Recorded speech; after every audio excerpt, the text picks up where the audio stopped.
Hello everybody, welcome back to UBLVGC, this time with Season 14. We have the Dusk Power Rankings here today, and I'm joined by the one and only GOAT? Nah, I'm just a small-time player, you know, just kind of starting out, really. Yeah, small-time player, seven-time champion, 7 different championships. You know, one of them is the most, grand champion that we've ever had. Get it? Because Winda's the grand champion. But yeah, and just as a note, Rat is not here right now. He said he would be here around 3 p.m. EST or so, and it's 2:42 EST. So, he might actually show up pretty soon. Yeah. Because we took way too long prepping. We were yapping. We were yapping and also kind of didn't prep the doc properly, and also didn't do a tier list. Yeah, that's why we have these dum-dums again. We have got Gambit, Orange, Rat, Kathy, Gig, Pyrus, Chris, and then Valence. So I think we should get right into it. What do you think, Winda? No, I just don't think we should. Okay. I think we should just end the video here. Okay, we're actually gonna do our yap session at the beginning of the video this time. No, I think we can just get into it. All right, so we will yap throughout. Oh yeah, oh yeah. That's why these videos that really should be short end up being 2 hours long. They should be 40 behind. They should be 45 minutes at most, and we're 2 hours. Yeah, it's more of an experience. It's basically a podcast. Yeah, so it's not really. Enjoy. It's the PR's Power Rankings podcast review. It's basically the same thing at this point. But first team, we've got Gambit repping MSK with Indeedee Female, Deoxys Attack, Hatterene, Tornadus Therian, Tauros, Paldea Blaze, Orthworm. I don't know why I said it like that. I don't either. Mega Absol, Clodsire, Chincho, however you want to say it. I think I'm going to say it every different way in this video. And Progly. That's a lie, because I'm not going to talk about it. I don't think it's important enough to talk about. Okay, one thing that is not noted on the moves. Indeedee also has Fake Out. Yeah, it's not really relevant, but Indeedee does have Fake Out. Yeah. So, Winda, what do you think about this team? I mean, I like it. I'm gonna be honest, I like it. I think it's got some small counter synergies, but overall, I quite like it. Yeah, I think it's kind of, in some ways, it to me feels like a better version of my team last season. We've got Deoxys Attack instead of Iron Crown. We have Hatterene as another piece of depth to the size spam instead of having it just be 2 mons. Now we have this powerful size spam core that can function on both speed tiers. And then Tauros is incredible. I think Orthworm next to a really solid redirector is going to be huge. This might sound strange. Absol doesn't look terrible here. I think we found the first team where Mega Absol does not look just awful. It doesn't look great, obviously, because it's Mega Absol, but on a team where you're supported from priority attacks with the terrain, and you have a good redirector with that with Indeedee, I think it's gonna be nice. Yeah, I just one of Mega Absol's strongest things is its sucker punches, and having Indeedee sometimes have that turned off kind of sucks. That's kind of the main anti-synergy I was talking about. Yeah. Just because you can set up really easily with the Indeedee, but then you can't use the priority afterwards. So just kind of sucks. You then need to make sure that Mega Absol is outspeeding things. And 115 is fast, but it's not as fast as you would like it to be sometimes, especially in Nat decks where the power level is higher. Yeah, well, the presumed power level is higher. Okay, the Pokemon are there are more Pokemon that are going to Yeah, outspeed Mega Absol. There are then- more Pokemon available that will be better. Like, I know what you mean. I just have to emphasize for the viewers at home.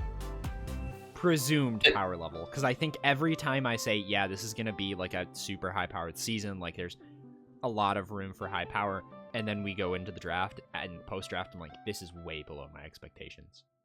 I hate it. This team is not. By the way, I think this team is up to the NatDex par, for sure. Yeah. I just think there are some teams, and you will see them pretty quickly, that just are not up to par in the power level. But, I mean, this is not a serious league, so it's whatever. We're here for vibes. Speaking of vibes, I don't vibe with Clodsire. At least someone always picks Clodsire, and I just never think it's a good mon, so I'm just gonna hate on it. I'm sorry. Yeah, every time I see Clodsire used, it's more as, like, it makes the Pokemon next to it more annoying. But in this team, there isn't really that next Pokemon to be annoying. However, we were talking about how NatDex radically changes, power levels with speeds. Clodsire being 20 speed is actually really huge. There is now, like, actually slow Pokemon in the format.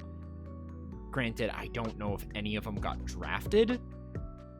Somehow? Ferrothorn not getting drafted is crazy. But I digress. One of the issues I have with this team, though, for sure, is that there's no dragon. I think especially in this format, like, dragons, it's like there are so many good, powerful dragons that I would like to have one, but I don't think it's the end of the world. I'm not super sold on our only steel type being Earthworm.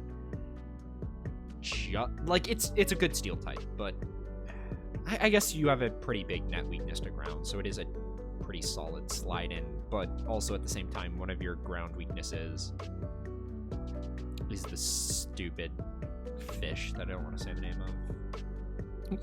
But if you get rid of that, you have literally 0 reds, which is actually pretty hype.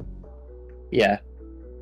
It's just you actually look at the difference with and without Chinchou. It's actually insane how much better it gets for the type chart. Like, I understand if you just like, well, it's like 1 point, I'll just make my type chart look better. Like it looks. Look at that. You. It doesn't even look that much better. No, it does. Like, you get rid of 1 red, but you also get rid of 3 greens. Yeah, but like, also look at how much the offensive stats went up. I think attack went up 11 points. I mean, in fairness as well, for some of those, 5. that like a grass type could be helpful here.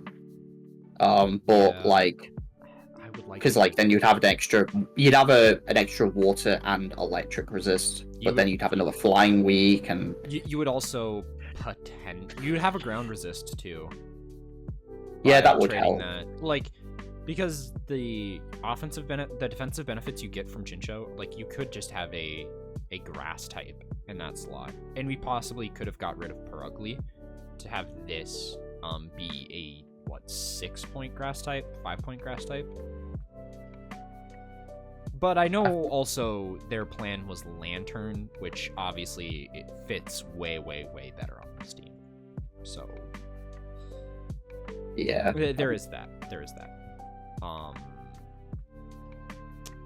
Overall, though, I think this team is like actually incredibly powerful. Huge shout out to Gambit. Like, I think every season when Gambit like actually puts time into getting a draft, like, we can really see some improvement about like how strong the actual draft in the team is. Yeah. Like, we can't. They actually came to me for help originally, and while the team ended up looking different than we thought, because originally there was like plans to do like Victini stuff, and not lean into the size spam stuff as much, but they chose to kind of go more with a size spam route that I helped them out with a bit. Yeah, and they talked to me a little bit about their team, and honestly, I think this team is so good because it did go that size spam route. Yeah. Normally, we haven't really mentioned Tornadus either, Yeah. but like for a non-boosted Tailwinder, it's one of the fastest and one of the best ones, Yeah, just because it's got good bulk, good utility, and Yeah. is 121 speed, which is the second I fastest think, one on the team. Yeah, I think the reason that I like this is because it actually has offensive stats. Otherwise, I would be like, just grab Crobat. Yeah, Bleak Winds will hurt. Yeah, Bleak Winds will hurt. Is this the division with... Yeah, this is the division with Pelipper. So you have at least one matchup where you can just bring Tornadus and have 100% accurate Bleak Winds. And into that team, it's actually insane. Genuinely, I think this is one of my favorite teams. Not only in Dusk, but probably of the whole season. Just because it looks like your eyes get glued to these first three. Yeah, no. But then when you stop getting glued, you see this incredibly powerful suite of Mons in the back. Even this, I think, like, Chinchou has some utility in matchups. I'm not saying it's good, but it provides something. This Purugly is actually pretty good. I forgot it got Defiant. I was just like, yeah, Purugly's fast. That's cool. No, like, with Defiant, this thing is actually a threat. And guess what? Okay. 1, 2, potentially 3 Pokemon that want to get intimidated. Potentially more.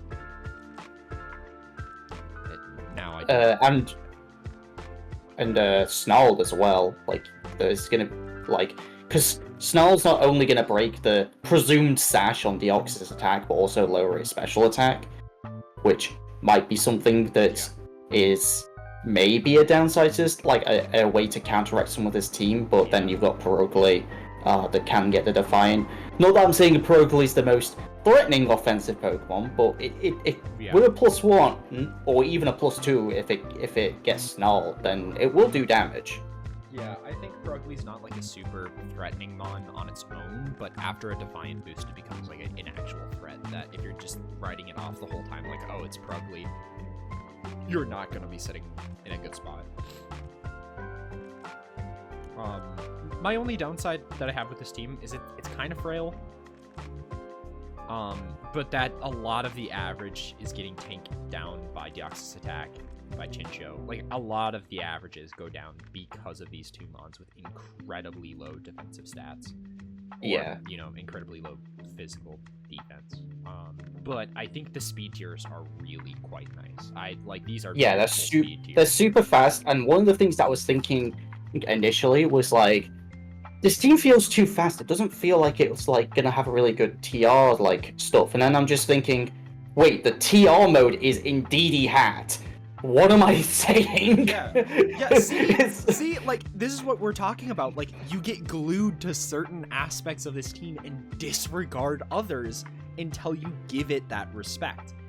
Yeah, because you're just like the perfect sign of a great team. Yeah, it's like you look at the speed stats and you go, oh, this is a fast team. But then you have to go to the bottom, you see Hat, and you're like, wait a minute. No, this is one of the most consistent, robust Trick Rooms modes across the past 2 generations.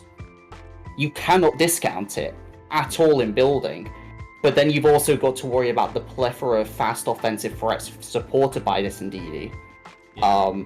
And one thing that I really like as well, you mentioned that you think this is a better version of your team from last season. And I agree, because last season, your Spam version of your team felt really reliant on Indeedee. But there are other good supporting partners on this team that I think work well. Yeah, also just the big difference on having Hatterene over something like Iron Crown is immense. Because Hatterene doesn't need Indeedee. Because of the introduction of a tiny little item, I don't know if you guys have ever heard of it, called the Covert Cloak. Very true. So you can just run Covert Cloak Hatterene, and they can't taunt you, they can't fake you out. That leaves them with having to dedicate move slots to beating Hatterene with stuff like Roar and Whirlwind, which at the end of the day, you're winning out of that, because that's a move that they could have been running something else. Yeah, or dedicating like Imprisoned Trick Room, Yeah. but then they could just be, going for the fast stuff. Yeah, like this team, just even the Psy spam part of the team is so incredibly hard to prep for. I'm seriously impressed. Seriously impressed with this team. Great way to kick off PRs. Yeah, I do really like this team. All right, so where are we thinking about putting it? I would be comfortable at an A, but if nothing goes to S, this goes to S in my eyes. Yeah, I think this is like one of the most teetering between A and S teams we have ever had. Yeah, it's very good. It's very well rounded, despite having the triple psychic for the Psy spam. Like it could have more different options, but the power concentrated in the Psy spam stuff is so dense that it requires a lot of it requires the attention instead of it's like going against like a gym leader. It's like you're going against the psychic type gym leader, but they've also got other good Pokemon as well. Yeah, it's like you're facing the psychic gym, and then you start talking shit, and they're like, okay, well, I'll whip out some non-psychic types. And you're like, yeah, well, you're a psychic type trainer. What are you going to do? And then you get 6-0'd, and you're like, what the hell happened? Yeah. Anyways, let's go on to the next team. The Methed Out Michaels. With, coached by Orange, who is a new coach to UBL. They have Mega Venusaur, Kyurem, Pelipper, Corviknight, Mimikyu, Gliscor, Chansey, Incineroar, and Shuckle.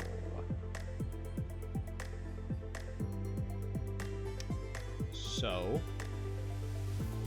when I saw the first couple picks for this team, I was like, this is like, for someone who is inexperienced in draft, this is a killer draft. Then I saw Corviknight, and I'm like, okay, that makes sense. I saw Mimikyu, and then I'm like, okay, that makes sense. And then Gliscor. I'm like, ugh, okay. Then Chansey, and I was like, ugh, okay. And then Shuckle, and I was like, ugh, okay. And then Incineroar's just God. Like, Incineroar's just God. And I'm the one who's responsible for Incineroar on this team, by the way. I said, he was like, I need a fire type. And I was like, what's a fire type that's still on the board? And is the best Mon in VGC history, debatably other than Amoonguss. That's right, it's Incineroar. So the team's like not super terrible. I have some pretty big gripes with it. The offensive stats are quite low. The speed tiers, are just negligible. Like, they're not real speed tiers. We have 3 Tailwind setters, and all of them, like, they're cap out at 95, and then 67, 65. But the benefit for this team, it is bulky. The overall team is bulkier than Incineroar. But, I mean, less damaging and faster. My also issue is, like, the TR mode on this team isn't, like, super real either. Shuckle's not real. Type chart's good, though. Pretty good type chart. Hit all the marks that I look for in the type chart. I have a fire type, water type, grass type, dragon, steel, fairy. I just think it comes from the speeds, or is like the biggest issue on my end.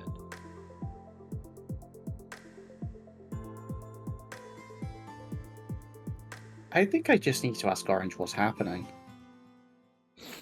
Like, I think most of it too was like they picked mons that they like. That's fair. Like, pick mons you like. But I would like to see something a little bit faster. Yeah, that's when the Trick Room setter is the fastest mon on the team, feels a little bad. Yeah. Like, because the thing is, like, some of the Pokemon here can work in Trick Room. Like, sure, Shuckle is Shuckle, and Shuckle can work, Shuckle can do things, but realistically... Window. This has... Oh my god, Window. This has Shuckle Chansey. S tier. If this was an annoying gimmicks tier list, this team would be S tier. Oh, I didn't even notice that until right now. That's so annoying. Remember to bring Aerial Ace, folks, and do 3% to that Chansey. Oh. God, I hate that. But yeah, no. Just, I think a faster Mon would do wonders for this team. Even if it's something like Electrode. Like, while Electrode isn't, you know, as premier speed as it used to be, there are some options faster than it, and it's like, also, you know, competing with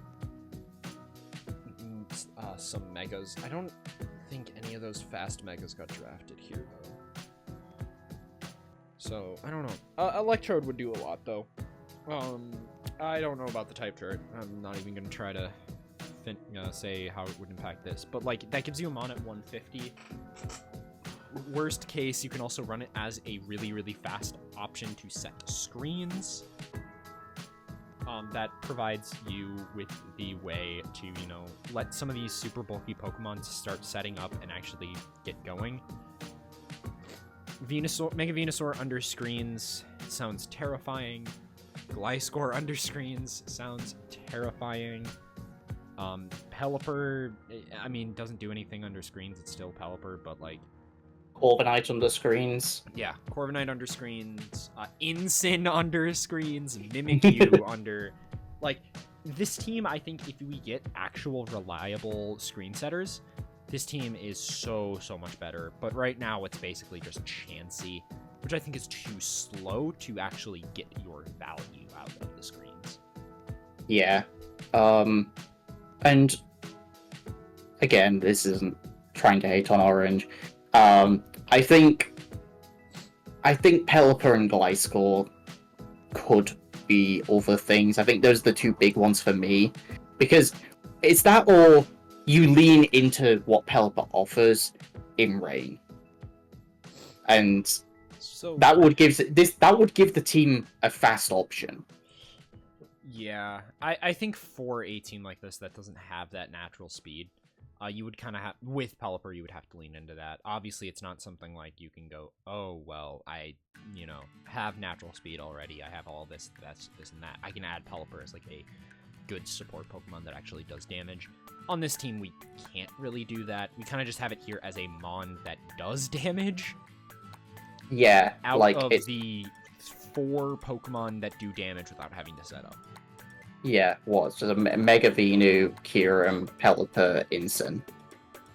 Yeah, like 1, 2, 3, 4. Like you have 4, but Incineroar, if you're leaning super heavily into the offense, you're losing a lot of that defensive utility.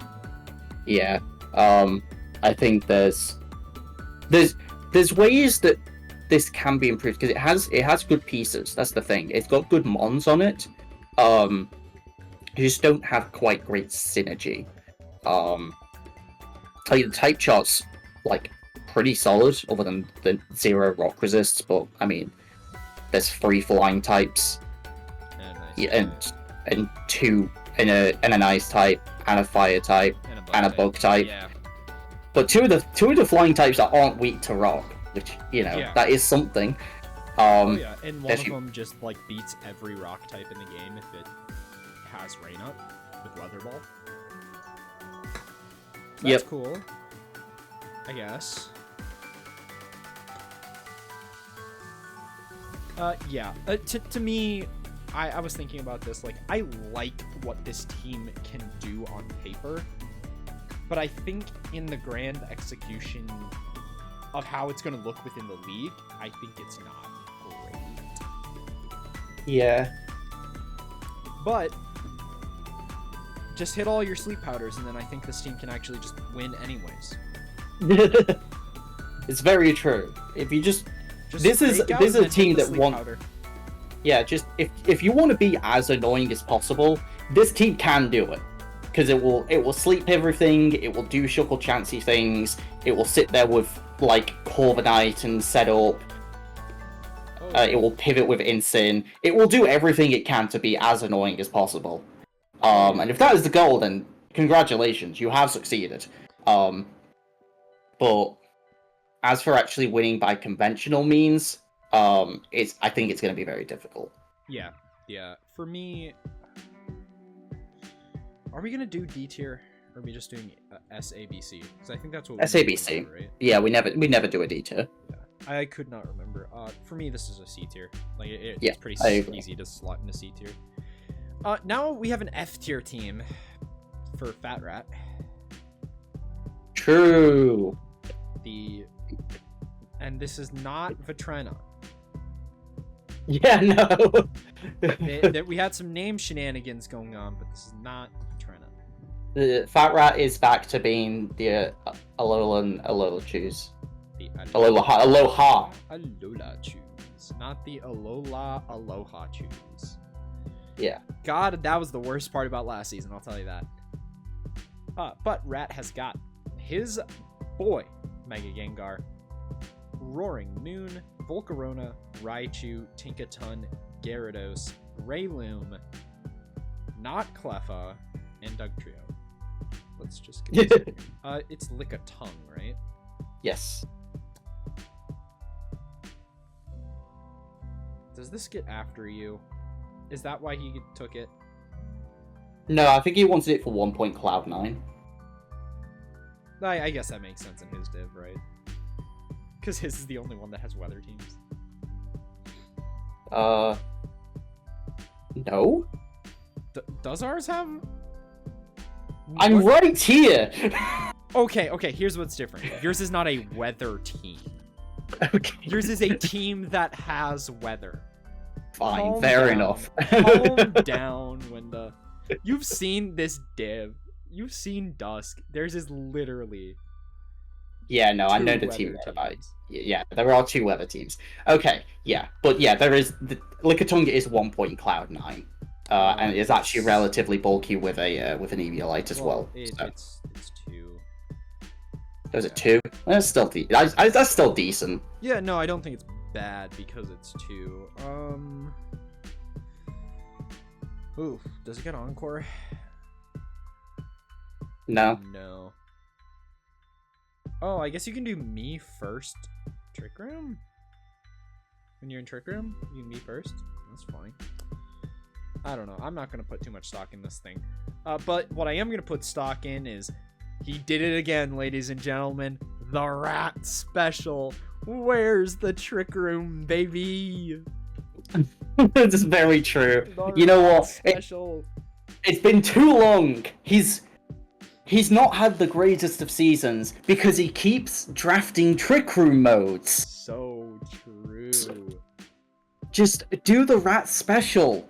Yeah, Don't you made finals without having a Trick Room mode. Exactly. This is a team that doesn't have a Trick Room mode. In fact, At all. the only setter is Mega Gengar, and that's mainly for imprisoned Trick Room.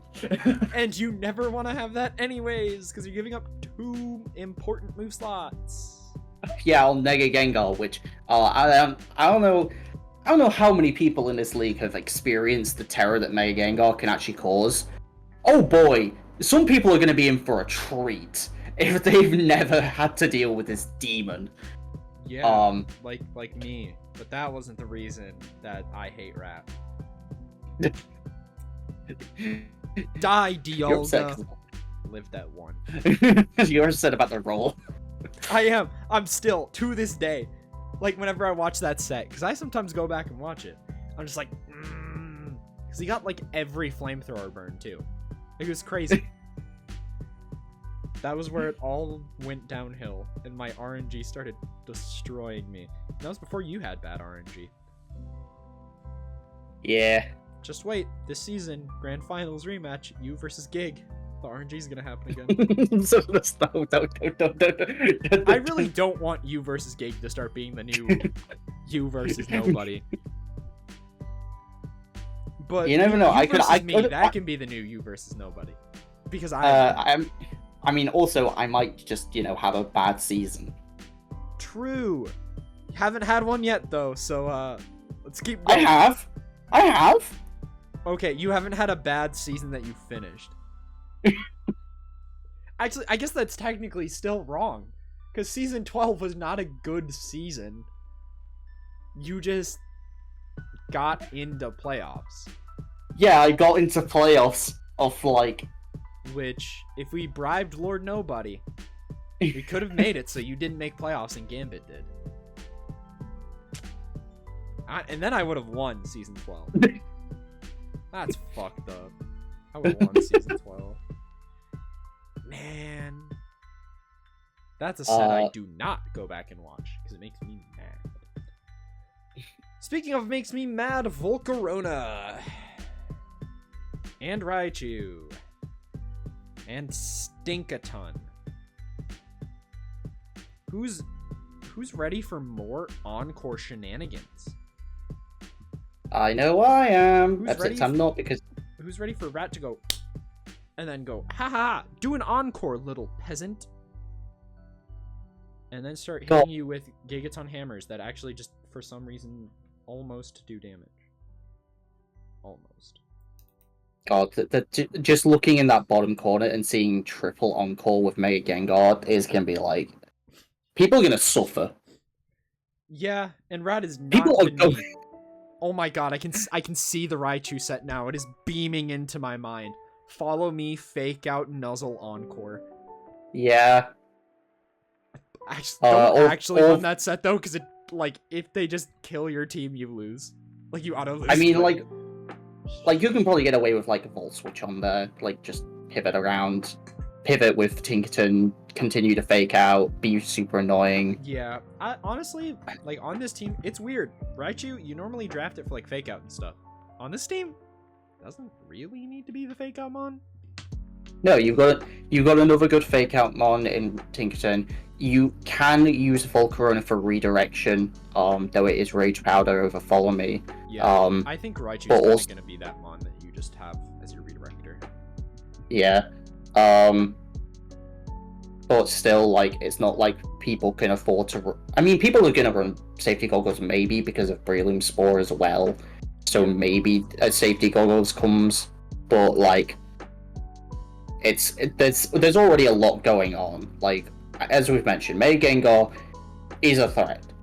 Roaring Moon, something we haven't even mentioned yet, is a threat. Sometimes. Because it's sometimes a threat. Let's not give Roaring Mid too much credit. Let me double check though. This is the first time it's been able to Terra since Season 10. Yes, yeah. I think with it being able to Terra again, people are going to be super caught off guard. That is the one thing, by the way, that I think people are going to get the most caught off guard about this season, is seeing these mons that are like, okay, for the past couple seasons, this mon can't Terra. We've seen 3 seasons that this mon can't Terra, therefore, it can't Terra, right? And then it Terras and you go, oh. And then in some cases, you just kind of kill them on anyways, but... Yeah, but just the ability for this mon to Terra, even in Terra Preview, is going to be, like, really nice for it. Like, you can run... the only issue with this thing with Terra is, like, it kind of telegraphs what set it is. Because your best Terra types, I think, honestly, for every week are Flying and Poison. No matter what, those are your 2 best. Flying, you know, obviously telegraphs that acrobatics booster energy set, but I think that doesn't really matter. Like, sure, let that be telegraphed. I don't care. Like, go ahead. I'm just gonna kill you with acrobatics anyways. And then Terra Poison, that doesn't really telegraph any set that you want it to. In obviously standard competitive play, that would showcase the support set that knock off Breaking Swipe, Protect Tailwind. Yeah. But you could also just use that on an offensive set as well. Yeah. you could just use Terra Poison on an offensive set. Yeah, so you don't die to very powerful fairies. Yeah. That like may want to be like, oh, I'll get around your redirection with Dazzling Gleam. Yeah. Which will melt Roaring Moon. yeah. Roaring Moon is just gonna get melted by that.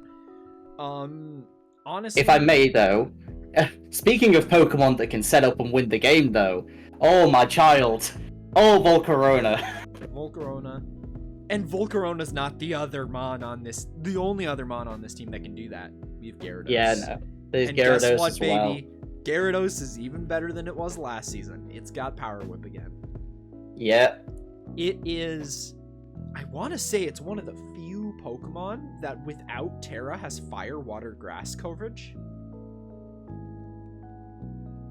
I know that's not like super common, at least for high power moves, because we've got Waterfall, Power Whip, Temper, Flare, Protect. Like that's an incredibly powerful set. Or you can just run the standard balance Gyarados with that Thunder Wave, Taunt, potentially just Terra Blast and Waterfall on that set. Yeah. I've said it a lot. I think Rat's team is phenomenal. I've told him it multiple times that it's like in my top 3. And I think my top 3 are pretty interchangeable, honestly.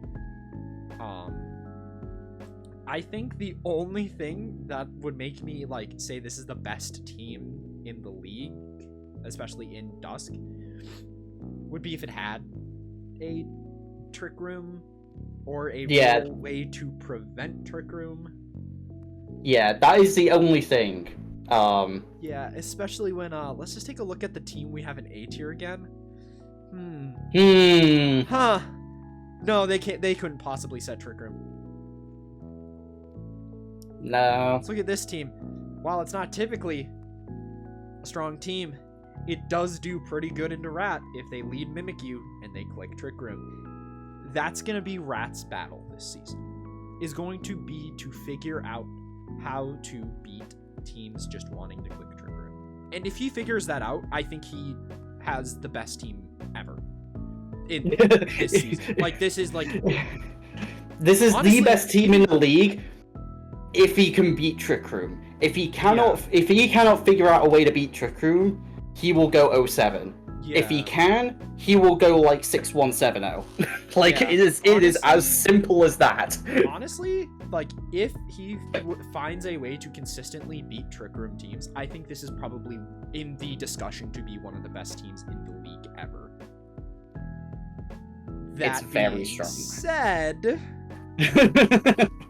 I don't think there is going to be ways that you just see consistent outs to Trick Room, except for, what do we see here, guys? Triple Encore. What do we see here? Triple Encore. Don't worry, it doesn't matter, actually, because they all get a move before you anyways, but... Like, you can be cheeky, and, like, if they want... Like, Encore mons in Trick Room into attacks that don't do much or don't do anything. I think that's kind of going to be Rat's biggest game plan on navigating Trick Room matchups, but, like, shit. Encore's a powerful move. We have seen that time and time again. Oh yeah. For me, when we talk about placing this team, I have it in A with Gambit, but I don't know above or below because I think it's I have to put it below. Yeah, like I think if we talk about overall team quality, I like it better. But if we talk about matchup spread that it's going to have throughout the season, I think it's worse. Yeah, I mean, like, I can... Funnily enough, Rat has one of my favorite teams, but he also has one of the worst matchup spreads of a top team ever. Just because of how, like, Trick Room slaps him up. Yeah, like, he will beat some teams with no problems, and he will get destroyed by some teams with no problems. So, yeah, I think it's... I would feel, just because of how, like, not quite well-rounded it is, I would say below Gambit, just because Gambit can play very differently. This is going to be a fast team with a lot of fast Pokemon that does have really good disruptive pieces, but not ones that can consistently stop Trick Room. Yeah. But if Rat figures out the way to do it, I think he's going to easily make playoffs.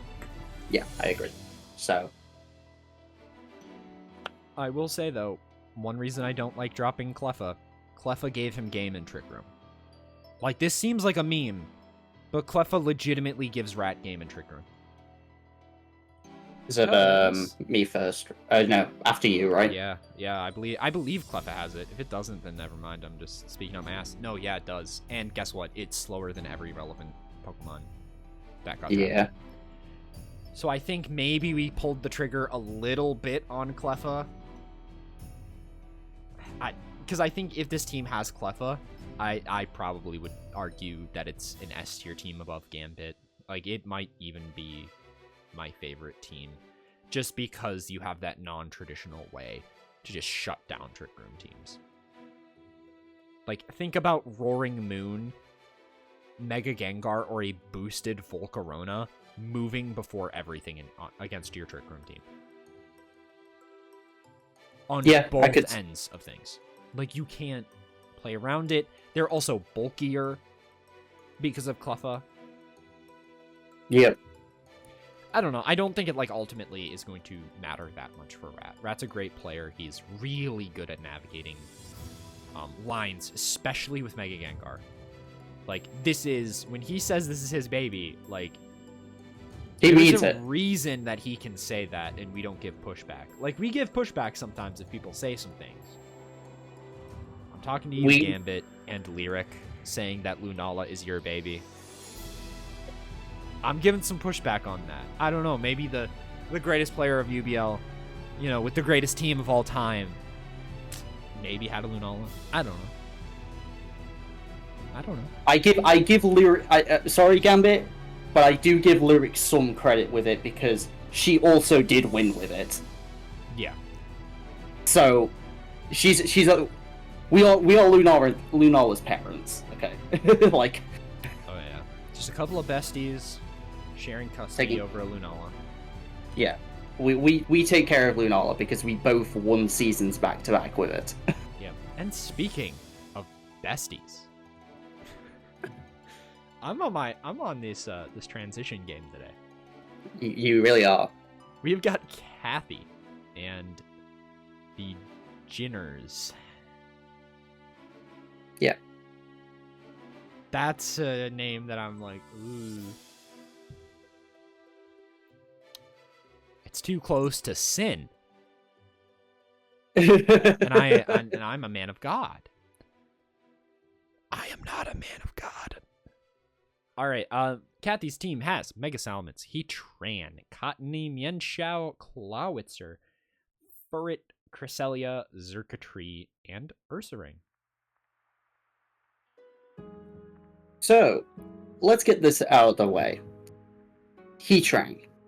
A Pokemon that's been very good over VGC's history, but in National Deck specifically, Heatran is much better because of one thing and one thing alone. The ability Eruption. to Terra! No, Eruption. Yeah. I mean, Terra as well, but Eruption. Yeah. This thing is so annoying. In fact, we've got the Gen 5 duo of Heatran plus Cresselia. That duo... Gen 5 literally, duo, Gen 6 duo.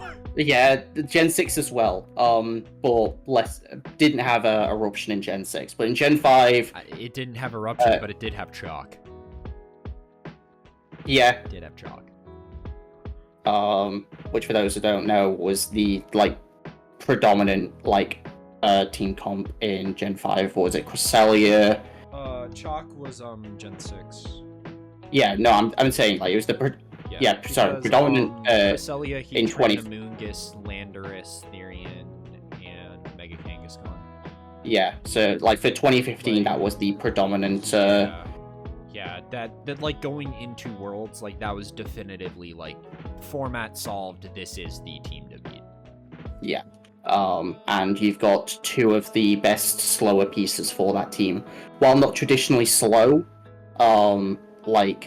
against faster teams, maybe one we just saw, this duo cooks it. With the ability for Cresselia to set Sunny Day for Heatran to do more damage, or swap its ability to give Heatran the immunity to ground with skill swap, makes this duo specifically a terrifying threat. Yeah. That's not to say there isn't other incredible Pokemon on this team, such as arguably one of, if not the best Mega of all time, Mega Salamence. Obviously, Mega Kang is a thing as well, but we've purposely nerfed Mega Kang Yeah. because So we also need to note, look you in the camera, dead in the eyes. Winda knows Mega Rayquaza exists. We're talking about legal Megas. Shut up. Talking about the legal Megas.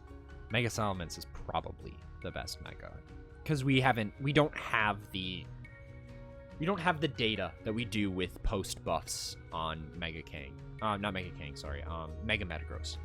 That we theorize it to be this top tier threat. Yeah. But like in VGC history, yeah, like Megaments, Megaments Megaments and Mega Kang are the two biggest two, and and then of course along the edges of that you have Mawile and stuff like that. Yeah. Intimidate pre-Mega, post-Mega can go physical or special with Hyper Voice or returns.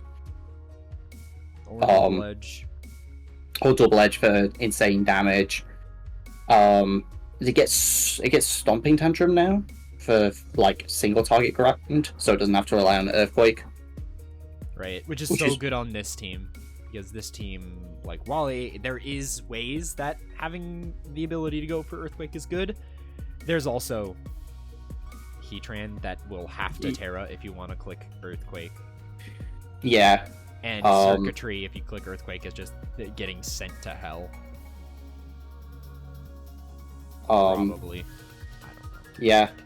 There's also Mega Salmon's also quite a good Tailwind setter, but there's also one little fluffball here who got infinitely better thanks to us moving to Nat decks, because Cottony gets Tailwind now.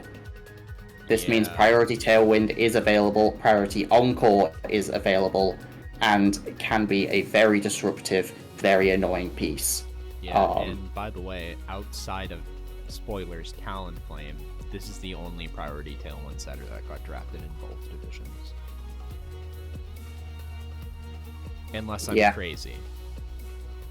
That sounds about right. Did Fletchinder get drafted in ours? Because I don't think so. I'll alter my statement a little bit just so that it works. The only real Priority Tailwind set. Because this thing has 400,000 status moves that are all good. Unless you're facing Farigiraf. But not every team is going to have Farigiraf. So, I mentioned earlier, Cresselia setting Sun for Heatran. Guess what Cottony can do? It can set Sun for Heatran. Yeah, and even better, it can click Sun, and if your opponent is trying to play a little bit more of a balanced game, the second team we talked about, you can click Tailwind the turn after, and just Terra Fire Eruption and kill everything. Heatran is going to be so good. So good. Yeah. One mon we haven't talked about at all. Circuitry. Yeah, this is going to be very interesting. So big thing here is obviously Circuitry is a monster in terms of stats, but it doesn't get access to Terra Blast, which means it doesn't get insane coverage. What it does get is the ability to go for a Terra Grass Energy Ball as ways to hit. I think it's Energy Ball, Giga Drain. It gets some grass moves, so it can hit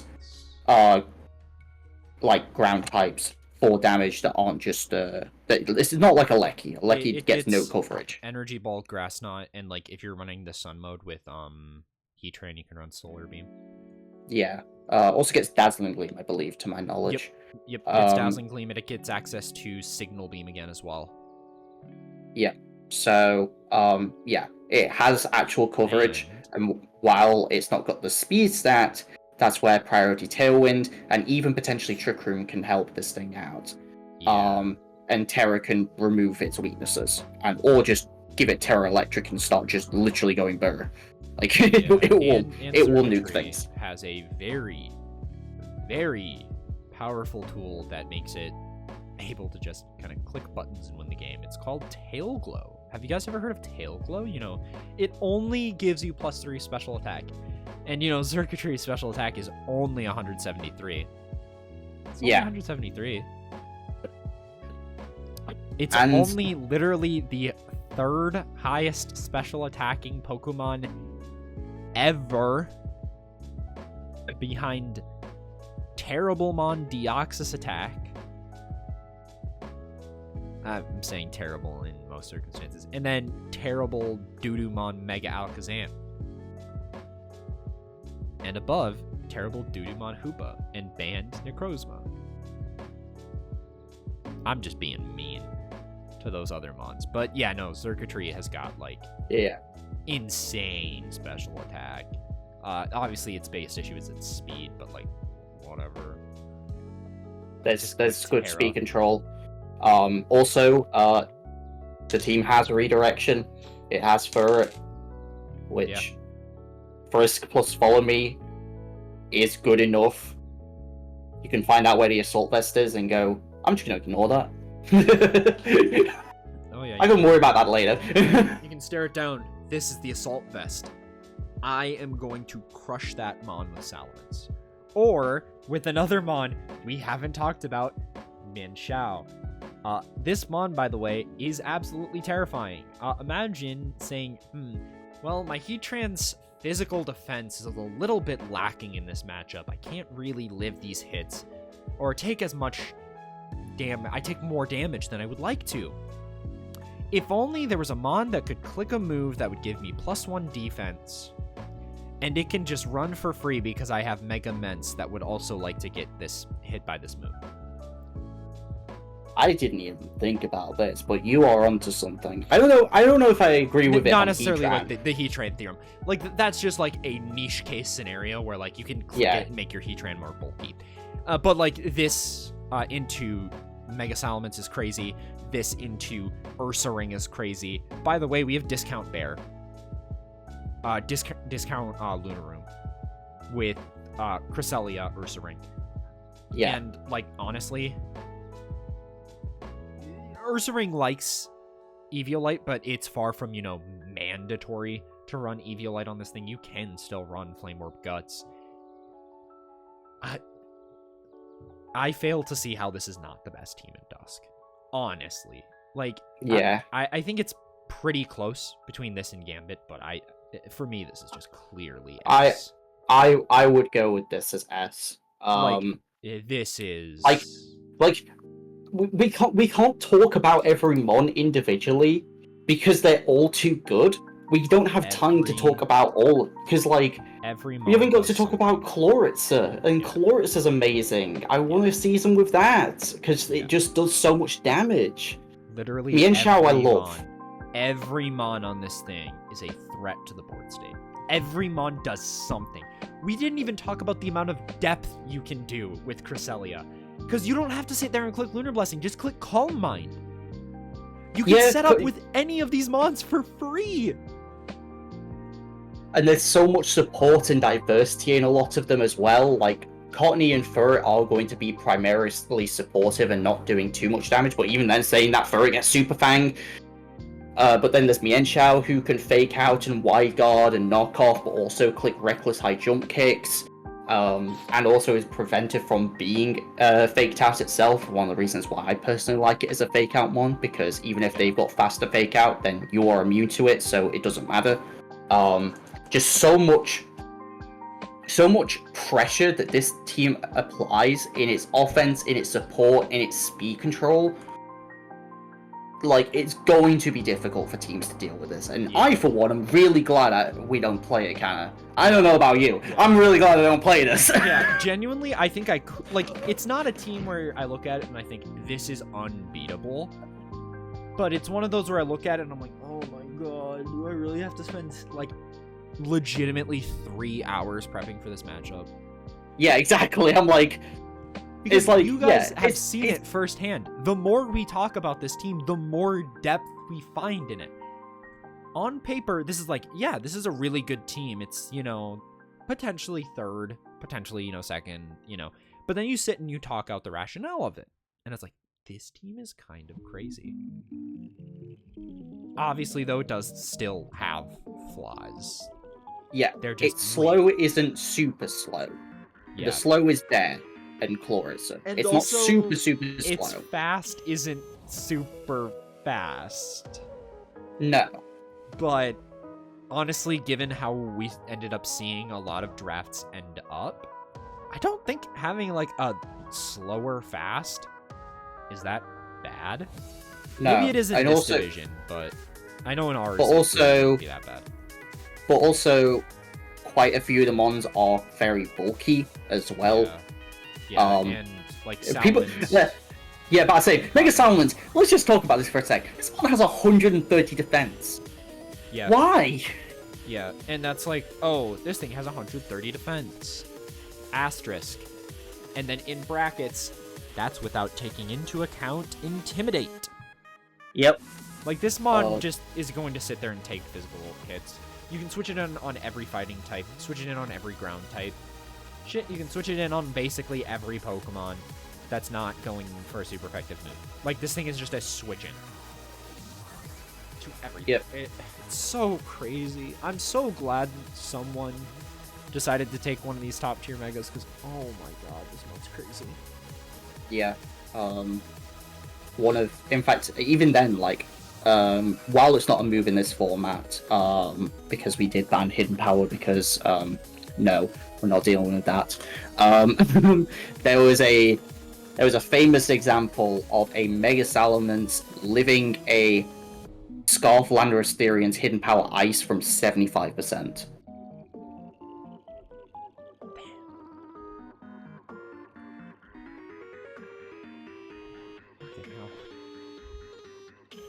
Weak Icy Winds aren't going to be your way to kill Mega Salamence. You need more than that. You're going to need a strong Ice Beam minimum. Yeah, you're gonna need super reliable things. And you've also got to not die to the thing as well. Yeah. So, yeah. I feel comfortable putting this in S. I think Gambit's team is also very good, don't get me wrong, but I think potentially we could see it go to S at the end, but we could right actually. now it's... Yeah. Alright. Because we need to get off this team. Because if we spend any, we could spend another like half an hour talking about this team. Yeah, but we need to move on. We're already an hour in. What's new? Yeah, but I think like the difference is we haven't actually gone off on a lot of side tangents this time. Like the teams are just that interesting to talk about. They may not necessarily be that, powerful, but no matter what, I think what's amazing about this season is every team, no matter how good or bad it is super interesting. I think at least off the top of my head, I think every team is interesting. Yeah. And speaking of interesting characters, we've got Gig, the runner-up grand finalist, the champion of the Dusk division. Unbroken Leaves is the team he's repping this season. We've got Jirachi, Landorus, Fletchinder, Volcanion. That didn't feel right coming out of my mouth. Whatever. Zarude. This fucking thing. The mon that Winda made me hate. Winda's bestie. Gorgeous. My bestie. Arctibax and Megalopony.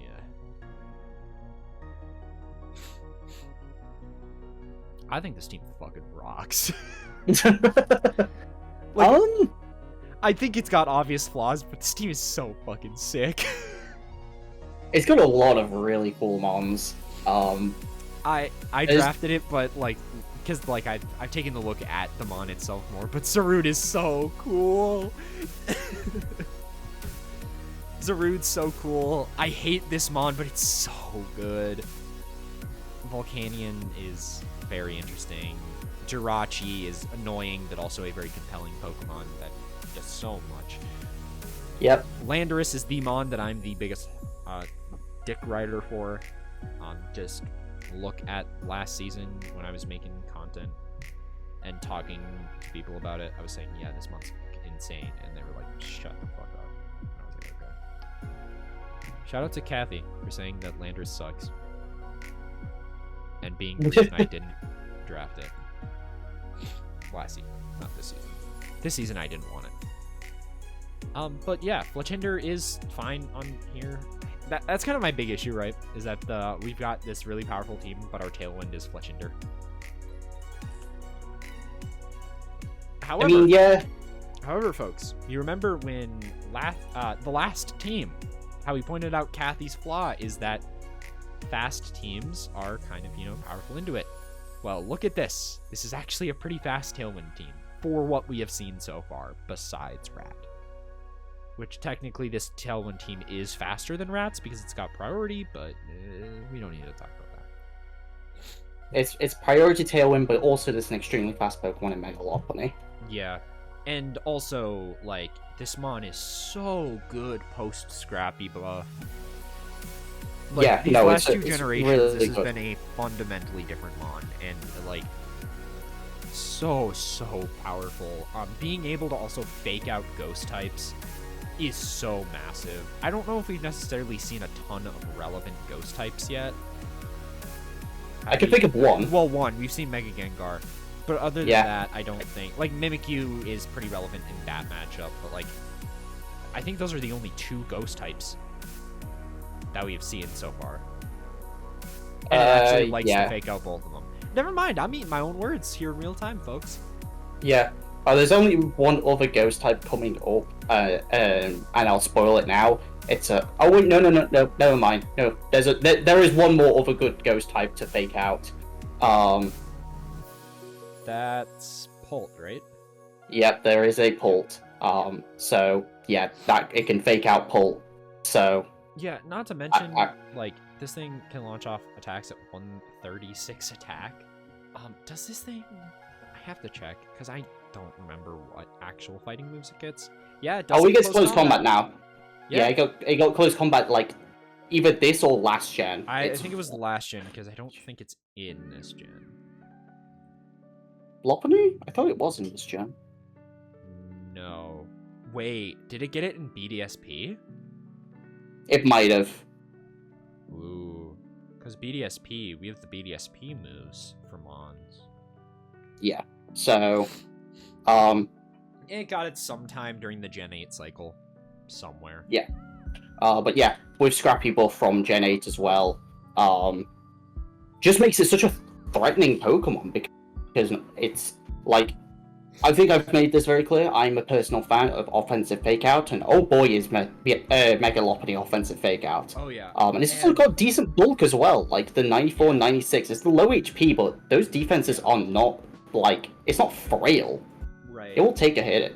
And Winda knows I'm extremely picky about fake out Pokemon. Like, if I don't like a fake out Pokemon, I will just not draft one. Like, I would rather not draft one than have one that I'm not content with. And Megalopoly hits literally every bar. It is, I think it's the fastest fake out drafted in either division. Because Yeah. I have the fastest fake out in Dawn. And I don't think there's a fake out faster than 135 in. I can't even think of a fake out faster than 135, I'll be honest. That isn't like speed boosted. Zeraora. Oh, but that's the only one, is Zeraora. Yeah. And it's not drafted. Zeraora is the only faster fake out, and it's not drafted. Yeah, it's not drafted. So everything, you're going to be able to fake out every Mon that you're faster than. There is one caveat. This Mon, I think, in a draft that didn't have Psy Spam, this team would be way better in my eyes. However, we do have a team that has Psy Spam, and I think it's really important to talk about the teams in a vacuum and rank them that way, but I think it's also important to take matchup spread into account, which is kind of why we think Rat's team is so much worse than it is. Which, so much worse, I say in air quotes, it's the third best team placed right now. Yeah. But Like, this team is sick. It's got good offensive averages on its stats. 101, 89 is good. And then its defensive averages are pretty good as well. 86 and 92 with 84 HP. And, like, we look at these top mons. Like, we look at the top 6. The first 6 mons listed. That's a team. Like, you don't need to run Megalopony every week. You should. Like, you probably should. You don't need to. But you don't need to. Wait. Yeah. Wait. Is this mon sick? Let's find out, Winda, in real time. Is this mon sick? This mon What's sucks. Jirachi? No, low money. This mon sucks. They didn't give it coaching. Because I don't think it was in... Wait, was the last time this mon came back BDSP? No, it was in Sword and Shield. Man, they didn't even give it coaching either. Probably because they didn't have Mega. That's probably why. Yeah. But yeah, speaking of Jirachi, big thing, unlike the last time we did Nat Dex, this time we gave it one of the biggest buffs, probably to any mon. This thing gets Follow Me. Yeah, we let it have Follow Me. Yeah. So this is the best redirection Pokemon. Because Wait, a redirecting this Draco. What, Jirachi? Yeah. Yeah, Jirachi's move pool is extremely deep, and if Gig wants to dive deep into the game. Yeah, if Gig wants to dive deep into that move pool, they very well can. And because guess who is the person in the league that would find something in this move pool that we're missing? Yeah, Gig is known for being creative, and doing extremely unorthodox things and still making it work. Oh yeah, and making it honestly seem optimal. Like, he's that good with this weird stuff that we're like, no, there's no way that's correct. And then he uses it, and it's like, maybe it is just the way to use this mon now. Yeah. But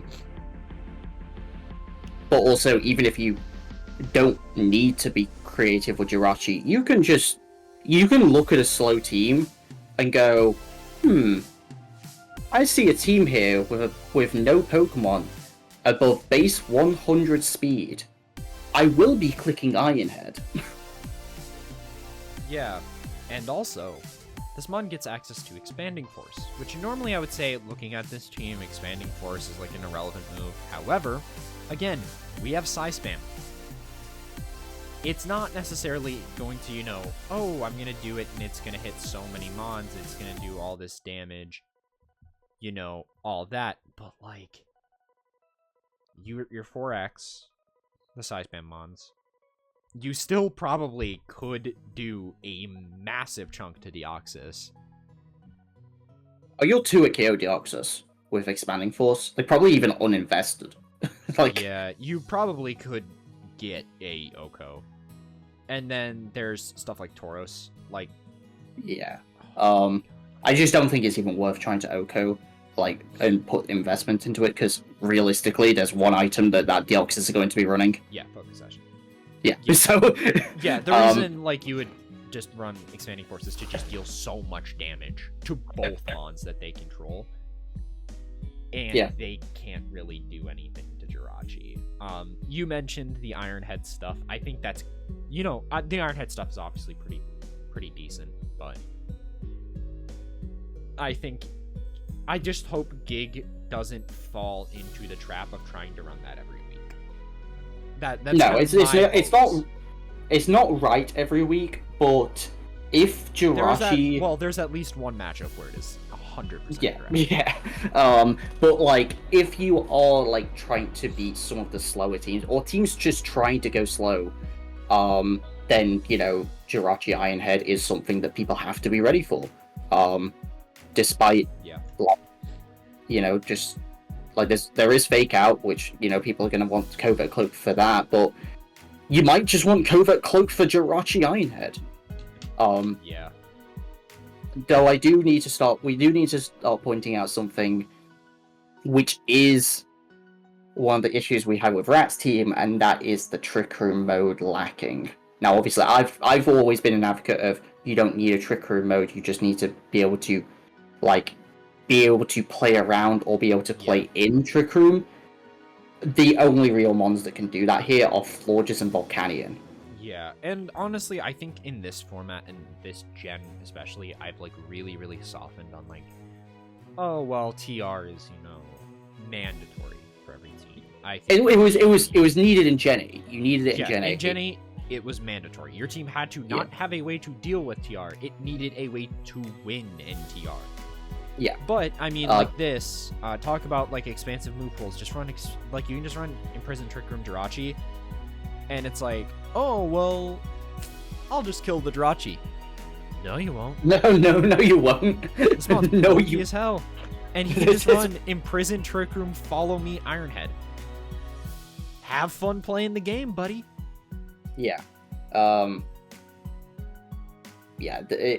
It just I would not want Jirachi to fall into that role every week because it's so versatile. Yeah. In fact, that is one of the issues I had with it when I used it in singles. I've used this mon a bunch in singles, and I hate it but love it at the same time. Because I hate it for the 60% flinch chance, but I love everything about it. Yeah. Because it's so bulky. It's so bulky. It's so stupid. Yeah. Oh yeah. And it like has a deceptively powerful type. Thank God, by the way, this is not Gen 5 still. Yeah, with the steel type buff where it wasn't resisting dark and ghost. Yeah. Back when steel and fucking psychic was the best type in the game.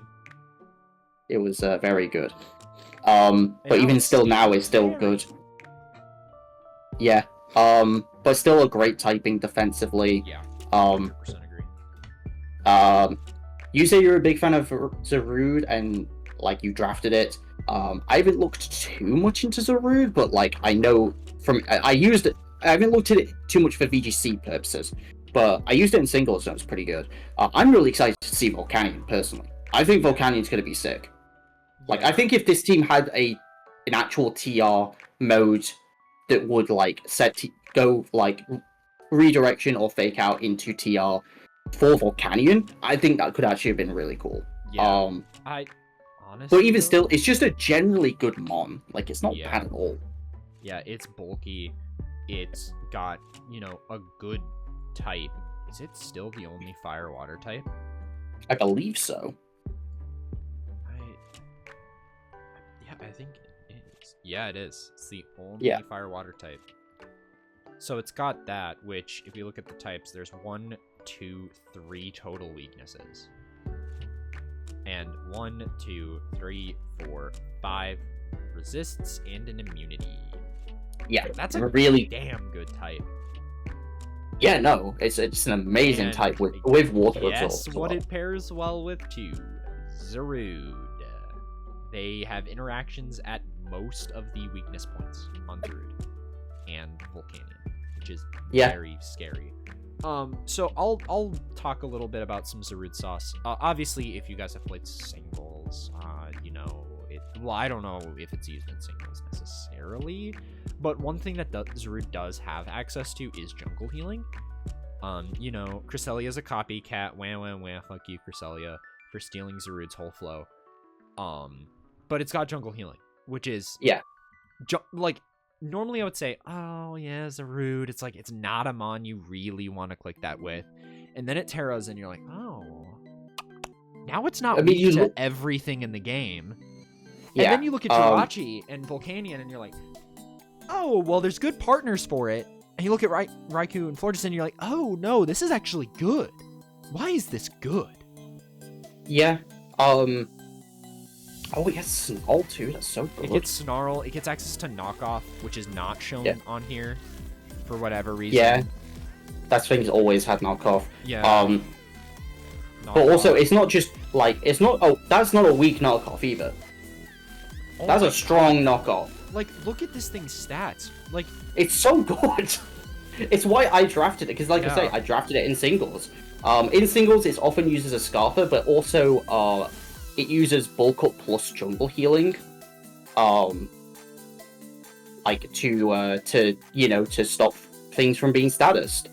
And then usually dark and fighting coverage, because it doesn't have the room for grass, but like you've got plenty of options for this mon. Like you can use it offensively, you can use it as fast support with the jungle healing, snarl, taunt, knockoff. Yeah, but it's also got coverage. Yeah, if we talk about how, because I did an exhibition match against one of the Dusk coaches, Valence, and Zarud, I brought that, and I ran Choice Band, and Choice Band, U-turn, knockoff, U-turn, Seed Bomb, close combat, like, and it did so much damage to everything.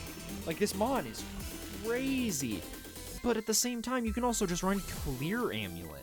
That way, Intimidators can't deal with you. And guess what?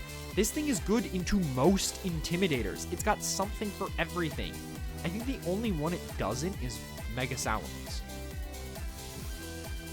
Because it has Terrablast Ice, baby! Oh, yeah. Wait. It doesn't get Terrablast because it's not in Gen 9. Yeah, I was about to say, I was like, this thing gets Terrablast? Oh my god, we're cooked. No. But, yeah, this it's thing's not crazy. in Gen 9, but like, yeah. Notice how we're falling into very similar trends with Kathy's team. Not to the extent, but we're talking like, this mon's good, well, but what about this mon, but this mon? And we're still not talking about all of them. I think Arctibax is cope. I think it's just because we needed a last mon. Which, you know. Yeah. For a last mon, Arctibax is fine. Like, it can actually be run. Like, it's runnable. Oh, we haven't talked about Fortress, and this mon's, like, good? Yeah, Fortress is good, Landorus is good. We've only briefly talked about that. We've only really briefly talked about Raikou, like... like... See what I mean now, people at home, when I say that these teams are so interesting. Yeah. Just so nice with it. That being said, I would put this below Rat. I would hate to put this in B though. I think it has to be A. I think it's the thing with Gambit, Rat, and Gig's teams. They are relative. They're all at that same level. It is honestly, you could argue any single one being over any other, and I would be like, yeah, no, I can totally see that. Like, yeah, I think these are the pillars, you know, below Kathy's team. I legitimately don't think we're going to see another team in A, and I don't think we can move any of these to S, because if we did, we had to move all of them to S. Yeah. Why I personally, I don't know if you agree with this, say that I would put this under Rat is because Rat, both this and Rat's team don't have Trick Room stuff at all. But Rat's team is so offensively aggressive that it just kind of puts pressure on people. Yeah, I can see that. My kind of pushback to that, like, I ultimately, I'm fine conceding it below Rat, but, like, my pushback is, like, Jirachi is just a one-mon kind of Trick Room stopper. With, like, the difference between Gig's team and Rat's team is that Gig has a mon that can click Imprison Trick Room without having to sit there and be like, well, I guess I can't do damage now. Like, it's not on a key damage dealer, and it's on a Pokemon that is typically going to be playing a supportive role. That being said, I do agree that I feel like that damage output slightly puts it above. Yeah. Slightly. But honestly, ask me again in, you know, tomorrow, and I think I could have a different answer. I agree. I 100% agree that, like, I think these two are tied, like, there's only like a fraction between them, and then I think Giggs is like a touch higher just because of its ability to play in different speed controls very comfortably. The other two teams can't comfortably. They can do it if need be, or, you know, pressure enough in Rat's case to, you know, make it so they don't have a team left to win in Trick Room with. Gig. I want to clarify, Winda is talking about Gambit. So Gambit, Too many G's. Too many G's. But yeah, Gambit's a little bit above just because they can play in both speed controls. I think if I talked about like numerical differences, like the difference between Gig and Rat's team is like 0.01, but the difference between like Gig and Rat to Gambit is like 0.1. Like it is so fractionally small that like someone could hop in a call right now and say, okay, here's why this team is better than this team, and we could probably go, yeah, no, I see that actually. Yeah, well, they're all good. They're all good. These top 4 teams are crazy, and I legitimately, this is going to sound a little bit, bold of me. I fail to see a world where this is not playoffs, is these top 4. I think these are just playoffs. If these teams can play to the best of their abilities, they make playoffs every single time. And I think their losses are going to come from each other. That being said, everyone has bad days. So, Yeah. Also, Also, we need to make sure that Rat keeps the Wishcast profile picture for another season. So, everyone out there, make sure you do your best job to make sure that Rat does not make playoffs, so we can keep him having the Wishcast PFP. It would be pretty hype if he had that for season 15. It would. It would be pretty hype. Season 15 is a pretty big milestone, folks. Not only is it the 15th season of UBL, but it's also gonna be my 10th season as the commissioner. Dang. I mean, to be honest, this season's a pretty big one as well, because, like, by the time this finishes, we'll have been here for 4 years. Yeah, because season 15 will just barely... We'll be in the midst of this season. Or right around wrapping up this season. Because I think it's, in August? Yeah. So yeah, we'll be, like, right in the middle of this season, going towards the end of regular season, which is just so hype. It just is really just more evidence showing how far UBL has come. Yeah, I mean, so, because I'm just double checking, like, where's Air? Air, where are you? Damn you, Air, you created another account. But it was like middle of August that like Rat joined, so yeah, like for specific dates. Go for October 23rd. The league officially started week 1 of season 1 officially started on August 22nd, 2020.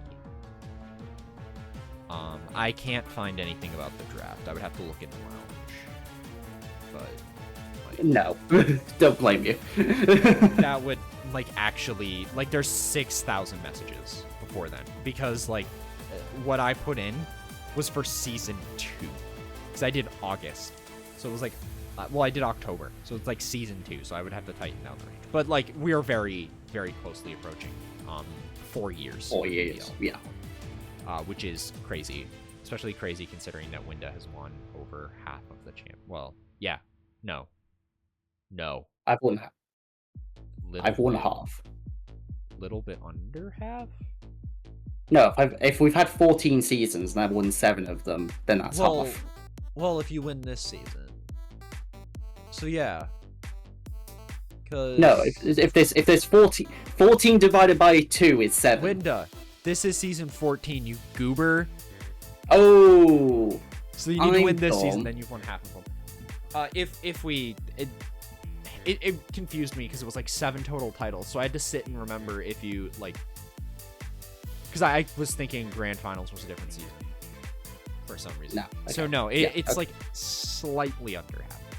Yeah. Okay. Anyway, let's move on. Yeah, we're not getting sidetracked, and I don't have a transition. Just sidetrack of the video, though. Yeah, I don't have a transition for this one because we weren't talking about anything that I could apply to the person. We've got Pyrus and the St. Louis Talonflames with Sandy Shocks, Mega Metacham, Talonflame, Ninetales, Lilligant Hisui, Infernape, Duraludon, Clefairy, Mighty Yenna.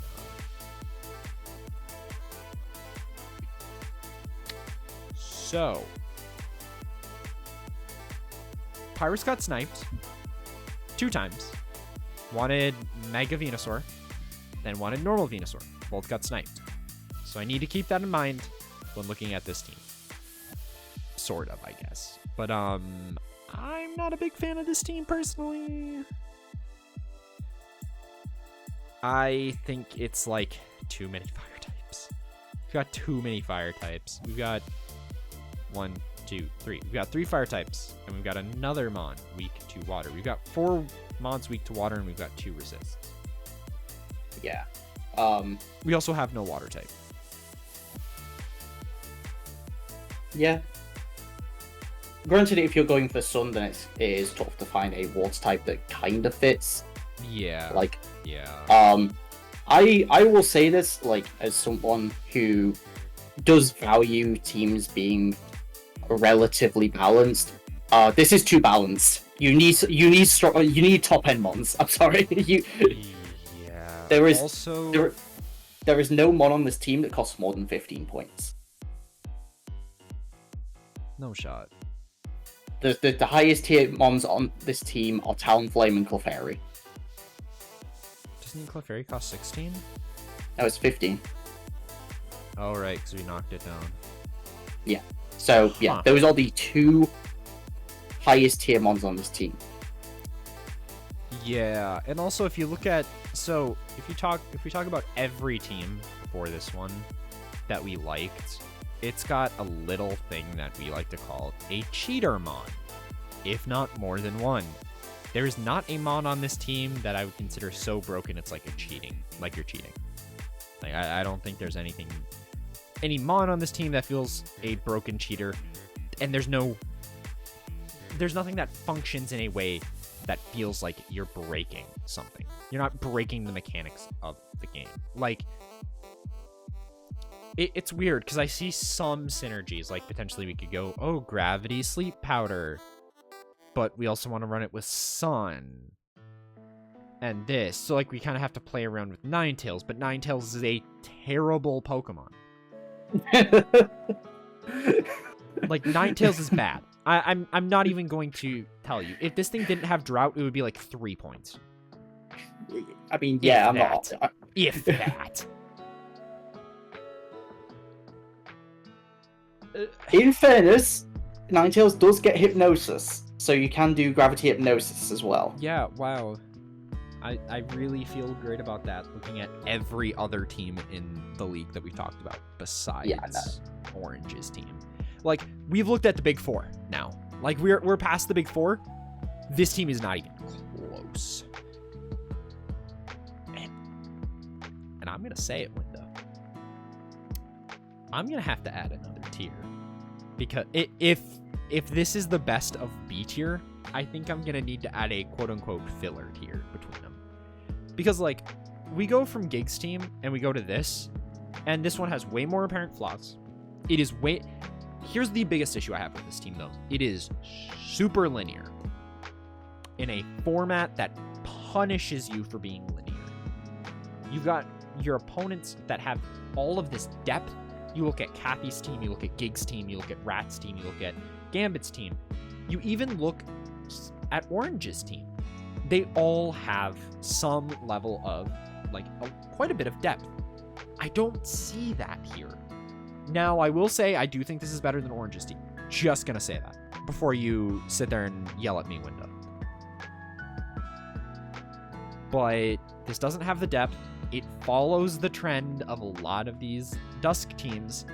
There's no Trick Room, and there's hardly a way to play around Trick Room. Our way to play around Trick Room would have been basically the same as if Rat had Cleffa. Like, Which is after you, Clefairy. Yeah. Yeah, which at that point we're probably, because of Clefairy, just clicking. I guess we could click it, but, like, there's not anything on this team that has that those offensive numbers that I'm like, oh my goodness, this is a threat that just, ends the game if it's, like, after you'd. Like in the case of if Rat still had After You with Mega Gengar. Like, I guess Mega Medicham, but at the same time, I don't understand why we went out of our way to take it. We already have a faster Fake Out. We already have a fighting type. We have 2 fighting types, in fact. Like, we didn't have a Psychic type, but, like, it's the only Mon on our team that has Trick Room. It's our only Mon that has Imprison. And this is a Mon that cannot afford any move slots because it's already making a concession because of Fake Out. Like, I guess you can give that up now for Infernape, but, better hope you're not running into Gambit, because then you auto-lose the match. Because they just click Expanding Force and you lose. Talonflame is nice here, though, I guess. Talonflame's pretty good. So, you have yapped. I have. If you will allow me, I will yap a little bit. Yes. Yeah. So, as I said, I think you need, when we talk about like going from points, tiers to points, you do need an S tier, at least one, because you need that bomb that really kind of, like, it says to your opponent, you have to be ready for this. And this team has synergies of Pokemon that kind of can get there, but no one kind of bomb that does it on its own. So we've talked about the multitude of types and things like that, which if you've been around long enough, you know that I personally really don't like overlapping types super much. If this was me, I would personally get rid of Infernape and try and find something else. But also I would do a lot to this team. So I'm not going to say too much. But I think Infernape, a minimum, could go. Because you've already got Fake Out, you've already got 2 fire types. You also already have 2 other fighting types. You also have 2 fighting types. You don't need the Infernape. You can definitely find something else to kind of help out, or give you something slow or bulky, or just something else that does something. Because there's a lot of Pokemon with a lot of overlap, and you don't need a lot of Pokemon that do the same thing. So, there's definitely ways to improve the team, and I think if Pyrus wants to do so, they very much can make this team much better, and it has direction. Like Sun is a direction, and has good Pokemon here that can abuse the Sun. The Sandy Shocks and the Lilligant are Pokemon that can abuse the Sun. It just needs something a bit more than that. Like, that doesn't just rely on the Sun. So, yeah. I think it's fine. It's a fine team. But it's nothing spectacular. You know what we could do, Winda, to make this team a little bit better? You want to know one thing, and this is a Mon that you have used and you like using. Just make that Clefairy Clefable. While you're overall trading some bulk out, you're adding another Mon that potentially does damage. My issue with this team is our Intimidator does not do damage in Mightyena. Like, we don't have a real Intimidate Pokemon. Talonflame can do damage, but we're trading our valuable HP to do damage with those attacks with Talonflame. Infernape can do damage. Lilligant Hisui can do damage. Like, do we see the trend here? Like, a lot of these Pokemon can do damage. Also, on this team, there's not really a single Mon to punish your opponent just having one of their slots be switching their Intimidator back and forth. Yeah. Like, Sandy Shocks is the closest thing we have to that, and I don't really think Sandy Shocks is a punishing Pokemon. To me, I think this team is a grenade when you need to be a hydrogen bomb. That's kind of the best way I can put it. Like, we've seen 2 other teams follow this structure of, we're going to focus on the fast and have a bit of disregard for our slow. the difference between those two teams and this is they have these modes that are just immediate bombs. Like, we're just detonating these bombs. You have to respect this immediately or you lose. On this, I see that with probably Mega Metacham, because, like, it's deceptively powerful. Unless your opponent's running Terra Ghost and you call which one they're tearing wrong. This thing, like, this team, honestly, can also slot Safety Goggles pretty freely on one of their mons, or slap the Lumberry on there. It's like, then you can use that Lumberry Pokemon to switch it into Lilligant Hisui. If it's your Trick Room Pokemon, like, again, this is a team, you just kind of click Trick Room and it's like, cool. Duraludon's interesting, but I think Duraludon as a Pokemon's pretty bad. I think, like, we sat and we talked about, oh, well, this mon's gonna actually be quite powerful when it comes to its Eviolite capacity. And then we got our hands on it and it's like, ooh, Eviolite in a format this powerful really doesn't do much. Because you're still taking so much damage on the special end. Like, we see this in a standard form of play with our Chaladon, which has a higher special defense stat. It has higher HP stats, and when it's running AV, it gets the same amount of a boost as the Eviolite.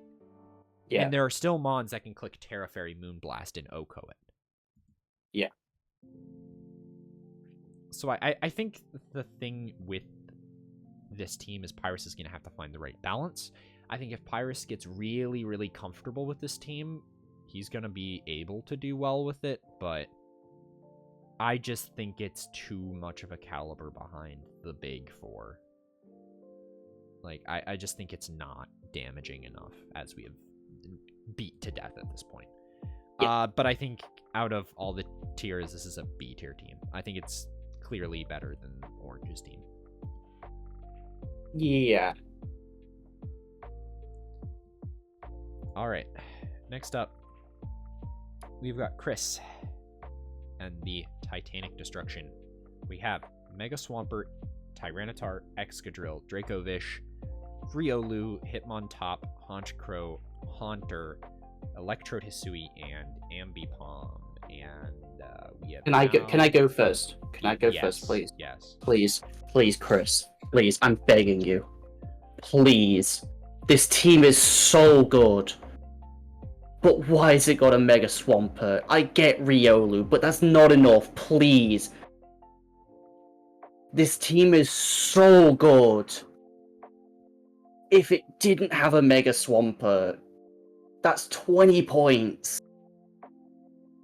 It can do... 20 points is so many points. There's so many good mons up there. Please. You know what you could take? Get rid of Excadrill and grab Goldengo.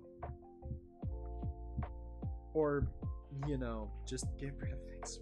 Like, we like, when to set it. Please. There's Mega Blastoise up there. Take Mega Blastoise. That's amazing. Yeah. Mega Blastoise. Literally, Mega Blastoise. That makes this team incredible. Because then you have redirection. You have potential shells. I would call it incredible. Okay. Maybe listen. Okay. Let's make something very clear. I am a sand enjoyer. Okay, well, I enjoy sand. I think the sand mode on this team is incredibly powerful. End of sentence. I think everything else is quite bad. I think Hitmontop is interesting. I think it being a fake-out Pokemon is okay, even though Ambipom is better most of the time on there. I hate that our Tailwind is a terrible Pokemon like Honchkrow. I hate that we just don't have screens. We have Reflect. We don't have Light Screen. Look at, like, our defenses are so low on so many of these Pokemon. I would kill to see screens on this team. Like, that makes it so our Excadrill doesn't just die right away. Like, I get the idea of this team, But also, we don't have special offense. We have 2 Pokemon maybe with decent offensive specs on the special side. Honchkrow, which is a physical attacker, and Haunter are also only way to deny Trick Room is Haunter, which is more justifiable, admittedly, than obviously Mega Gengar, and it depends on how debatable you want to get, but debatably better than putting Imprison Trick Room on a Jirachi, even though this thing dies in 2 turns, or 1 turn, and you get Trick Room up anyways, but this team, the reason I like it's close, but the reason I like Mega Blastoise more than anything, it gives us a special attacker. Like, yeah, it has been a long time since I've seen a team where it's like you just switch Intimidate in on it, and it kind of struggles. I think I was the last person to draft a team like that, and I hated it. I don't remember if it was in this league.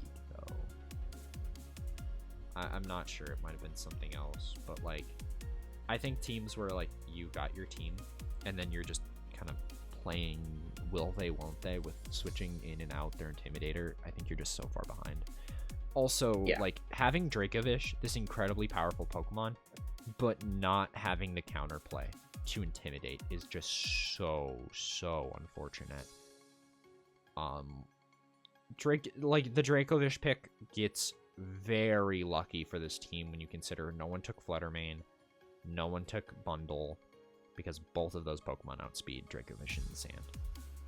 Dragapult, I believe, if I remember correctly, outspeeds Dracovish in sand, which is a mon in that you will have to fight in the matchup, but I think like this team is actually really good in Dragapult, so I'm not gonna like sit and be like, oh well, Dragapult got taken, Dracovish is bad, because that's just legitimately not true in this team. I'm a hater. I'm just going to say that. I'm a certified hater of this team. I am less hating on it, just because it feels so close. I think, like, because a lot of the mons are perfectly fine. It's just 1 or 2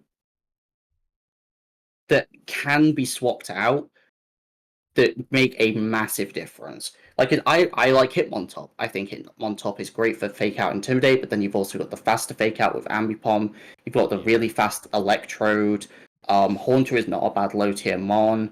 Like, if like you swap Dracovish, Excadrill, and Mega Swampert in some order, then and maybe try and get some slower stuff, or maybe do what I did. I grabbed Gigalith.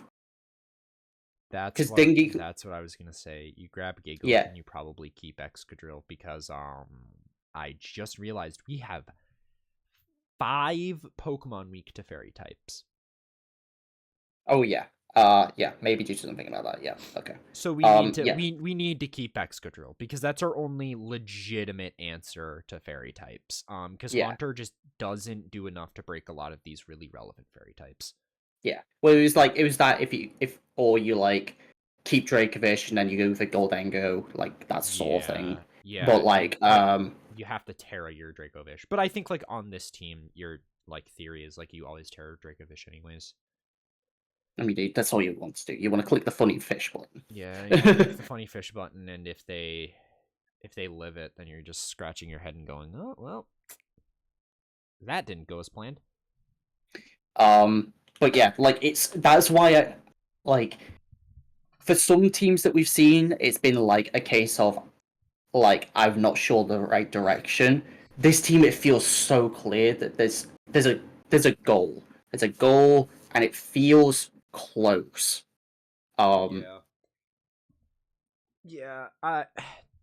it stands, though, it is on the weaker side. Yeah. I feel like, too, as a team that has weather, I like the Pyrus team better. Because, like, we have stuff that we can also do outside of the weather. Like, we don't live and breathe by our sun being up, but this team lives and breathes by whether sand is up or Riolu can get rain up.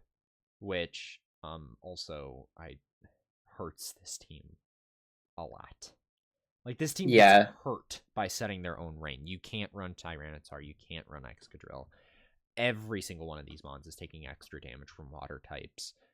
Swampert will live, but, like, if you're facing off against a competent water type, like, if you don't kill them, they're going to be dealing a significant chunk into you. To me, I don't know. I don't know where I would put this. I would either put it at... I think I put it at, like, C. Because I feel like it's closer to Orange than it is to Pyrus. Yeah, so I agree with that. But this is a team that can go from top of C to top of B with a couple of changes. And if it's done right, it could sneak. It can't. It's tough because it can't sneak into A just because the power level in A is so high. But it would be gatekeeping everything else with the right changes. Yeah, and I'm actually curious, how much was Honchkrow? Because depending on the price point of Honchkrow, we could actually take a better Tailwind setter. 6 points. Honchkrow, 6 points. Okay, so we drop either Ambipom or Electrode, and we get Aerodactyl. Like, it makes our water matchup worse, but it gives us a good Tailwind. And I think, like, even that minor of a change, like, even if we just say, I'm going to get rid of drop 2 mons and grab Aerodactyl, I think that, like, puts it in B for me. I think it's, like, a low B, but it puts it in B. Yeah. Because I think that's the thing that hurts this team a lot. Like, Dracovish isn't fast enough. Like, our team just doesn't feel fast enough for what we're going to be encountering out during matches. Even with these modes. I don't know. Maybe Honchkrow will surprise me. I doubt it, because it never has. But maybe this is the season. Maybe this is the season. I'm sorry. I've drafted Honchkrow for 2 seasons. It's not. I'm sorry. It's a mascot pick. It's not. It's not it. Yeah. If you can't make Honchkrow look crazy to everyone, I don't know if anyone can. I think every single time it's been drafted, by the way, it's done literally nothing. Because, oh my god, closest, it's like maybe the worst mon that's ever been, like, consistently drafted.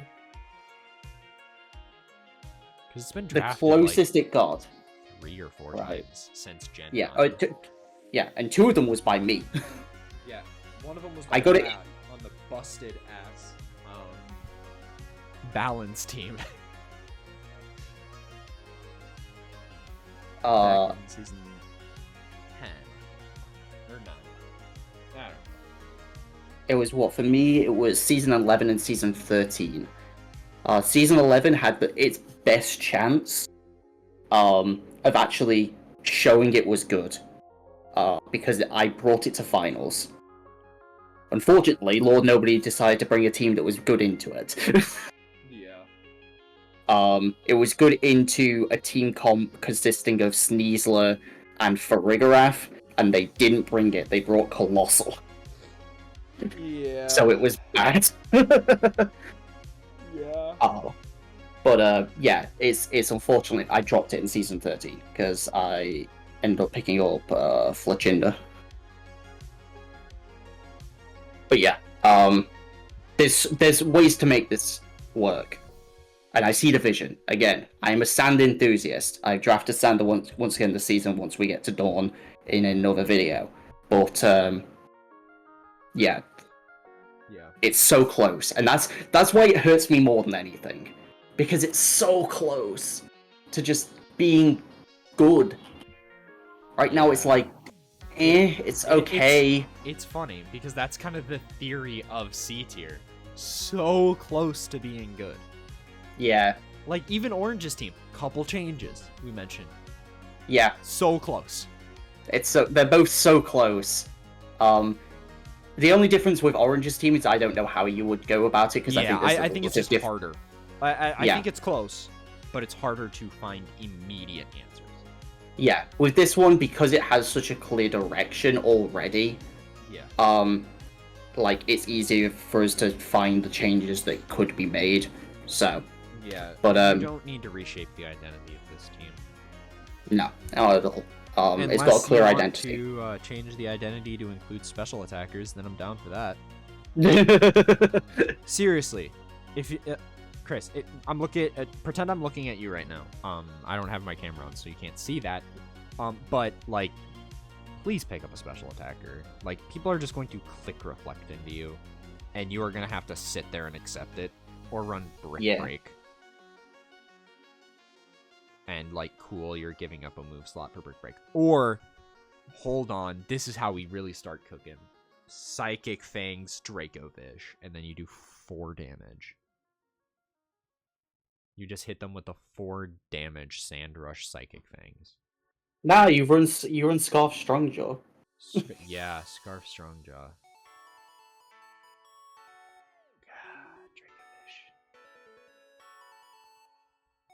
Right, shall we move on to our final team? Yeah. We've got Valence. And the Delaware Duskull. With Toxapex, King Gambit, Blissey, Venusaur, Dragapult, Hisuian Gudra, Frigiraf, Tangrowth, Avalugg, Quagsire. So, you're supposed to interrupt me here. Winda, you're supposed to interrupt me.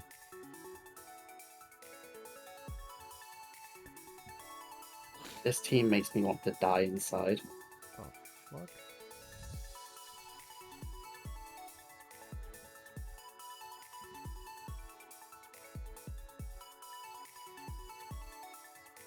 I don't get it. I just don't get it. I get some of it. I think Dragapult's great. I think King Gambit's great. I think Frigiraf's great. In fact, Dragapult Frigiraf, that's the Lord Nobody combo. Sui and Gudra's great. I think Tangrowth's honestly pretty good. I like Tangrowth a lot for cheaper redirection, sleep powder. More than I very much considered. Hello? Can you hear me? Hello? Yeah. Could you hear me that whole time? Because it was saying that because of my Spotify playing, it was like, oh, auto stopped transmitting audio. Not the whole time. You were like, you said like what, and then you cut out. I don't know how much the recordings picked up on it. On the recording, it's gonna pick up on me saying, Winda, you're supposed to interrupt me. And then you didn't say anything because I don't think you heard me. Oh no, I heard that. Okay, good. Because that's when it popped up and I'm like, what the hell? Oh no, I was literally just like, I was just staring in awe. Okay, so wait. Everything was heard. But my Discord just gaslit me. Folks, Discord's the greatest app of all time. Yeah, no, I literally was just like, I just was not saying anything. And I only just now kind of started to say things. Yeah, because like when I said what the, like I got quiet. So that's why you didn't hear me. That's fucking stupid. Don't give me a big red bar at the top of my screen saying that it auto stopped. Oh, no, it says that's why. Because my Spotify automatically stopped. But it said stopped transmitting audio and voice settings next to it. Fucking hell, I hate Discord. But yeah, this team is not very good. There's good pieces on this team. This is the team Did you hear the pieces that were saying were good? The pieces that I liked? Did you hear that? Yeah, I heard everything you were saying. Oh, okay. I just thought you weren't hearing what I was saying.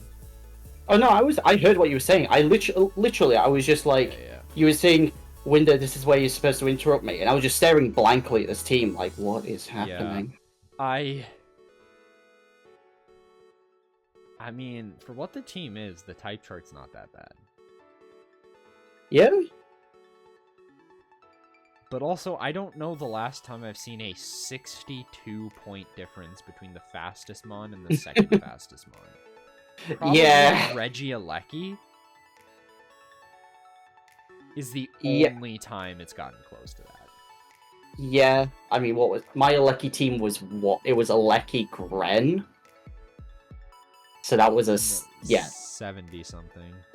yeah. It's like 78 point Yeah, difference. but like the thing is, you don't notice that immediately. If I'm facing this team, so this team is basically a Trick Room team. Like, we can say it how it is. This team is a Trick Room team. It's a Trick Room team with a Pult saying hello. Yeah, Pult's like, I'm here to trick you if you decide that you don't want to run Tailwind and I just want to click Helping Hand at Shadow Force. Or whatever the fuck, Phantom Force. Or Terra Ghost Terra Blast because it can Terra now. Yeah, that's what's going to be the difference maker here. I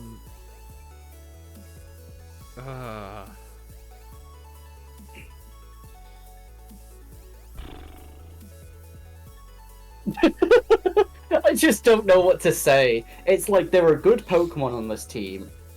They don't have amazing synergy, but some of them do. Like, as I was saying, Dragapult Farigiraf, that's the Lord Nobody combo. Yeah, Dragapult Farigiraf King Gambit. Yeah, I like guess this. like Hisuian Gudra with Farigiraf is like also kind of a combo. From what? By the way, you know what? You're really not afraid of grass types. So fucking holy fucking shit. Double immunity if you want, if you really feel like it. You got double immunity, a quad resist, and three normal resists. Yeah. One thing I would say is this team goes crazy into Qianpao, but it's not drafted here.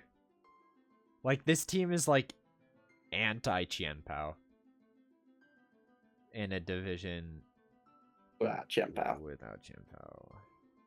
It's anti-Chiyu in a division without Chiyu. It's pro-Wo-Chien without Wo-Chien. It's pro-Tinglu without Tinglu. It's like an anti-team for so many Mons that didn't get drafted. Like, this team's anti-Fluttermane didn't get drafted. Like, there's a laundry list of, like, the top Mons that this team goes really crazy into. That didn't get drafted. No one ended up drafting them here. Like, if this team was in Dawn, I think it would look, like, contextually better. I'm not saying it would be, like, a top team or even outside of C tier in Dawn, because I think it's still a C tier team there, but... You know, it would be better, because, like, all of the stuff you can counter-team, you end up counter-teaming. But, yeah. We have, a stupid amount of screen setters, though. Only 3 of them have both of them, though. No Tailwind Mon, but, like, looking at these speed tiers, Tailwind would not help. No. We've got 2 Wide Guard Mons. One of them is, like, fine in Avalog. Toxapex is just annoying. And was a round 1 pick. Mod Chat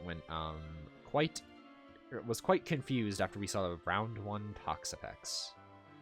I'll say that. We were like, because I went in there, I was like, round 1 Sandy Shocks is so strange. And then almost immediately after I said that, round 1 Toxapex, I'm like, ooh. Now that is strange. I think Toxapex can be fine. I think King Gambit can work well with it. I think kind of your name of the game is always going to be clicking Trick Room, and if you don't click Trick Room, you lose. But hey, guess what? That's not like a terrible game plan, I guess, when you're facing 30 teams that don't have any game into Trick Room. Yeah, but, I mean... You don't have any damage. That's kind of the issue. The old push and pull. Countering all these fast teams, but not having a way to kill them in 4 turns. Yeah. it needs damage. Yeah. It looks like it has a lot of damage if you look at the average stats, but it really doesn't feel like it. Yeah, but that's just because you have like 3 Mons with like super high averages. You have Hisui and Gudra, which has high averages on both stats, but it's just gonna sit there and click Shelter, Iron Defense, Acid Armor, whatever you want to run, Body Press, which it runs counter synergy to what you're running your Toxapex for to be Haze and like Poison Stall people. Which I mean, like, Toxapex can, like, that's a legitimate win con off of Toxapex is to start Poison Stalling people. Except for Gig and Kathy, who have ways to play around status. And also, Rat, I think, is just going to kill you. Yeah, Rat's gonna kill you. Gambit is going to bluff the Expanding Force and click Psycho Boost and just kill everything on this team. Like, I actually think there's 3 Mons that live a Psycho Boost under Psychic Terrain. Not talking about Sturdy. That's King Gambit, Blissey, and Choreograph. Maybe Gudra. Well, I guess probably Gudra too, right? So you have... Yeah, Gudra. I'm also just thinking, I just looked back at Gambit's team, looked back at this, and I was like, I've never seen a team that loses more to Mega Absol. Oh my god, you're so right. If you go sub with fighting coverage, I don't know if you can lose. You can if Gudra gets out of hand, right? Because I don't think you have Sacred Sword. No, I guess not.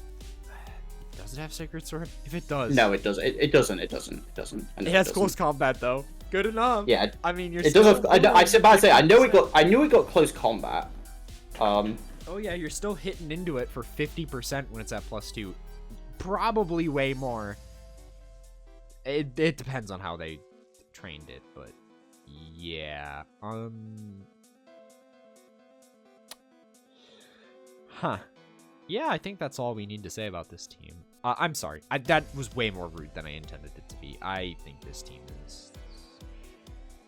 We're trashing on it, but in theory, there are ways that this team could win games. Yeah. But it kind of relies on this Pokemon right here, Choreograph. Yeah, no, this team... Like, there was a build of this team before Choreograph, and I was like, huh, we have a Trick Room team without a way to set Trick Room. And now we have a Trick Room Mon, and I'm like, huh, we have a Trick Room team without a way to kill a Trick Room. And I think that's kind of been the same the whole time. But, I mean, I don't necessarily think they're drafting Mons in a way that they think is going to win the season, so that's fine. Where do I want to put this? This is probably... Is this the bottom team? Do you like Orange's team more or this team, Linda? I weirdly like Orange's more. I don't know why you said weirdly. I don't even think that's that controversial. Like, I feel the exact same way. Yeah. And then I'm going to get a screenshot of this because I want to also, when we are done with the Dawn stuff tomorrow, I want to mix all of these together and make one league tier list and how we think every team matches up into the league.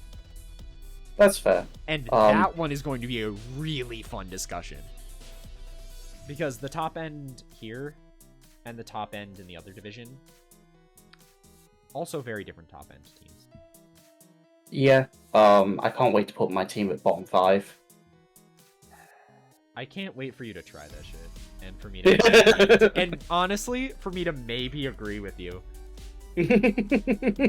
Some of those teams go crazy.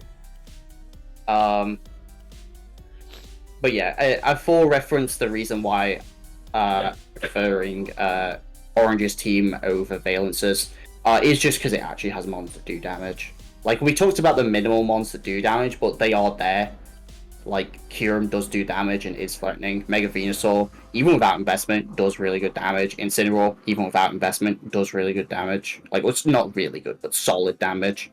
Like, the mons there are mons that do damage, and mons that can set up to do damage, like, quite easily, between, like, Corviknight and Mimikyu, and even Gliscor to an extent. Also, Pelipper, I forgot to mention, Pelipper does pretty reasonable damage as well. Oh, yeah. This team just Weather Ball doesn't and Rain is really crazy. Yeah. This team has the setup of Goodra, Dragon Ball, King Gambit, and Ferrograph. Yeah. Yeah.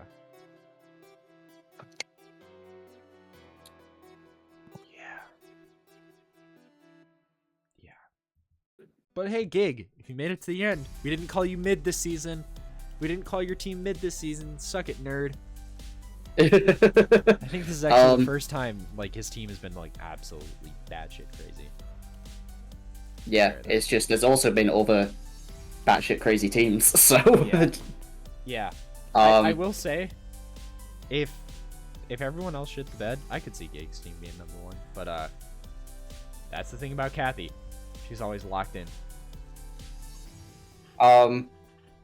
And also to those that we have like talked down upon, like don't take it too negatively. Like, at the end of the day, like, we're here to have fun, draft the mods that you want to draft. We're here just to look at them under an hourglass. My brain's not working. That's the right word, I think. No, magnifying glass. There we go. Hourglass is the time one. Here's the thing. Like, you said that, I'm like, that's not right. But what is it? I couldn't think of the word either, and I was like, what is it? Yeah. We're not trying to like, find everything about your teams. All of these teams can cook. All of these teams can win. It just comes down to the player. Yeah. And we just like making that asterisk, especially because we have been quite negative because of the last 3 teams, like, in a row. Like, we've not kind of gone. Yeah. When you get, first we had 5 teams, 4 of them are bangers. It's like you have to evaluate the rest of the teams that can contextually within the league, unfortunately. Like, if these 3 were before, I think we probably would. Like, the bottom row early, like, the bottom 4 were probably first, we would have been a lot less negative on them. Because, like, you don't have these bangers in front of you. Yeah. But, speaking of bangers, Winda, I want to know who you got for playoffs. I think we already discussed this, right? Like, yeah, it's the top 4. Yeah, it's like, I'm sorry. I think. Sorry, Pirates. I think because, like, we've talked about this. We have the top 4 teams, obviously, but all 4 of the other teams have ways that they can improve. And while I don't think it's going to be very easy for them to beat that top 4, because the top 4 is so strong in this league, they would be much more poised to be able to get into playoffs than currently. Because right now it is really difficult, yeah, I think. I think Because we had, like last season, we had in Dawn, for example, like, it was very, like, it wasn't close. Like, yeah, we saw in Dawn. Guys' top 3 were decided, like, almost instantly. And Yeah, it was just a race for 4th. Yeah. Which I think that's what's going to happen in this div. I think it's going to be a race for 4th. If, like, the whole thing doesn't get shut out. Also, I think what you're banking on is someone out of these top 4 having a 0% win rate into the other top 4. Because then that's 0-3. You just need to beat them one time. You just need one of the others to beat them one time. Yeah. And not lose to all of them. But I think, like I say, many of these teams very doable, especially, like, just being able to make a couple tweaks and can really change the dynamic of some of them. But yeah, I don't really have much else to say. Yeah. Other than to look forward to Dawn PRs Yes. as well. There's one thing we have to say. The winner. Hold on. Okay. Who do you have winning? Who do you have winning? Oh, easy, Kathy. Kathy. I'm never down the goat. You kidding me? Yeah. Because you're not in the same div as the goat this season. No.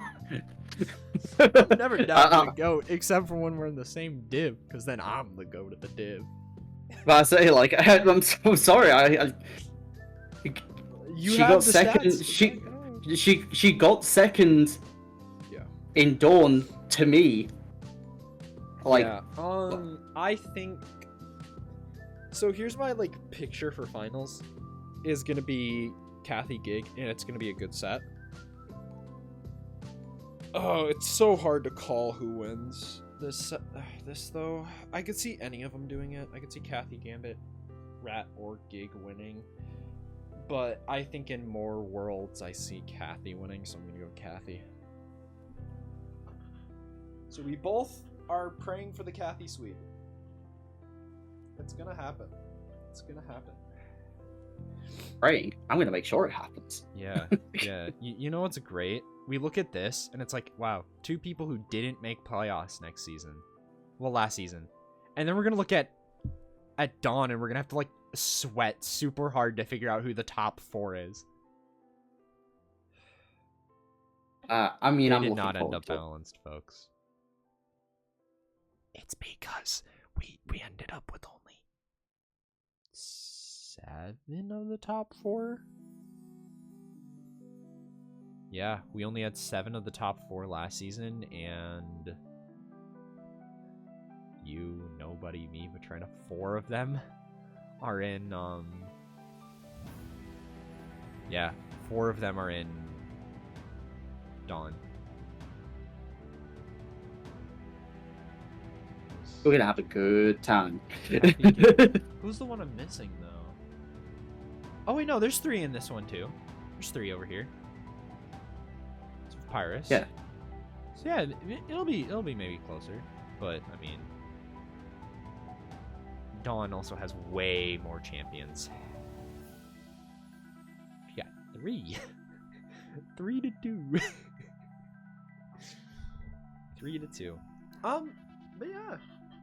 We're kind of rambling at this point. Yeah. Thank you guys for watching the Dusk Division PRs, the podcast rankings. We will see you at the same, not the same time, but we'll see you at the same place tomorrow or whatever fucking day this gets uploaded. Yeah. It'll be whenever. I don't know. But thank you for watching. Greatly appreciate it. Window will have a draft review up probably sometime. I'll have a draft review up sometime.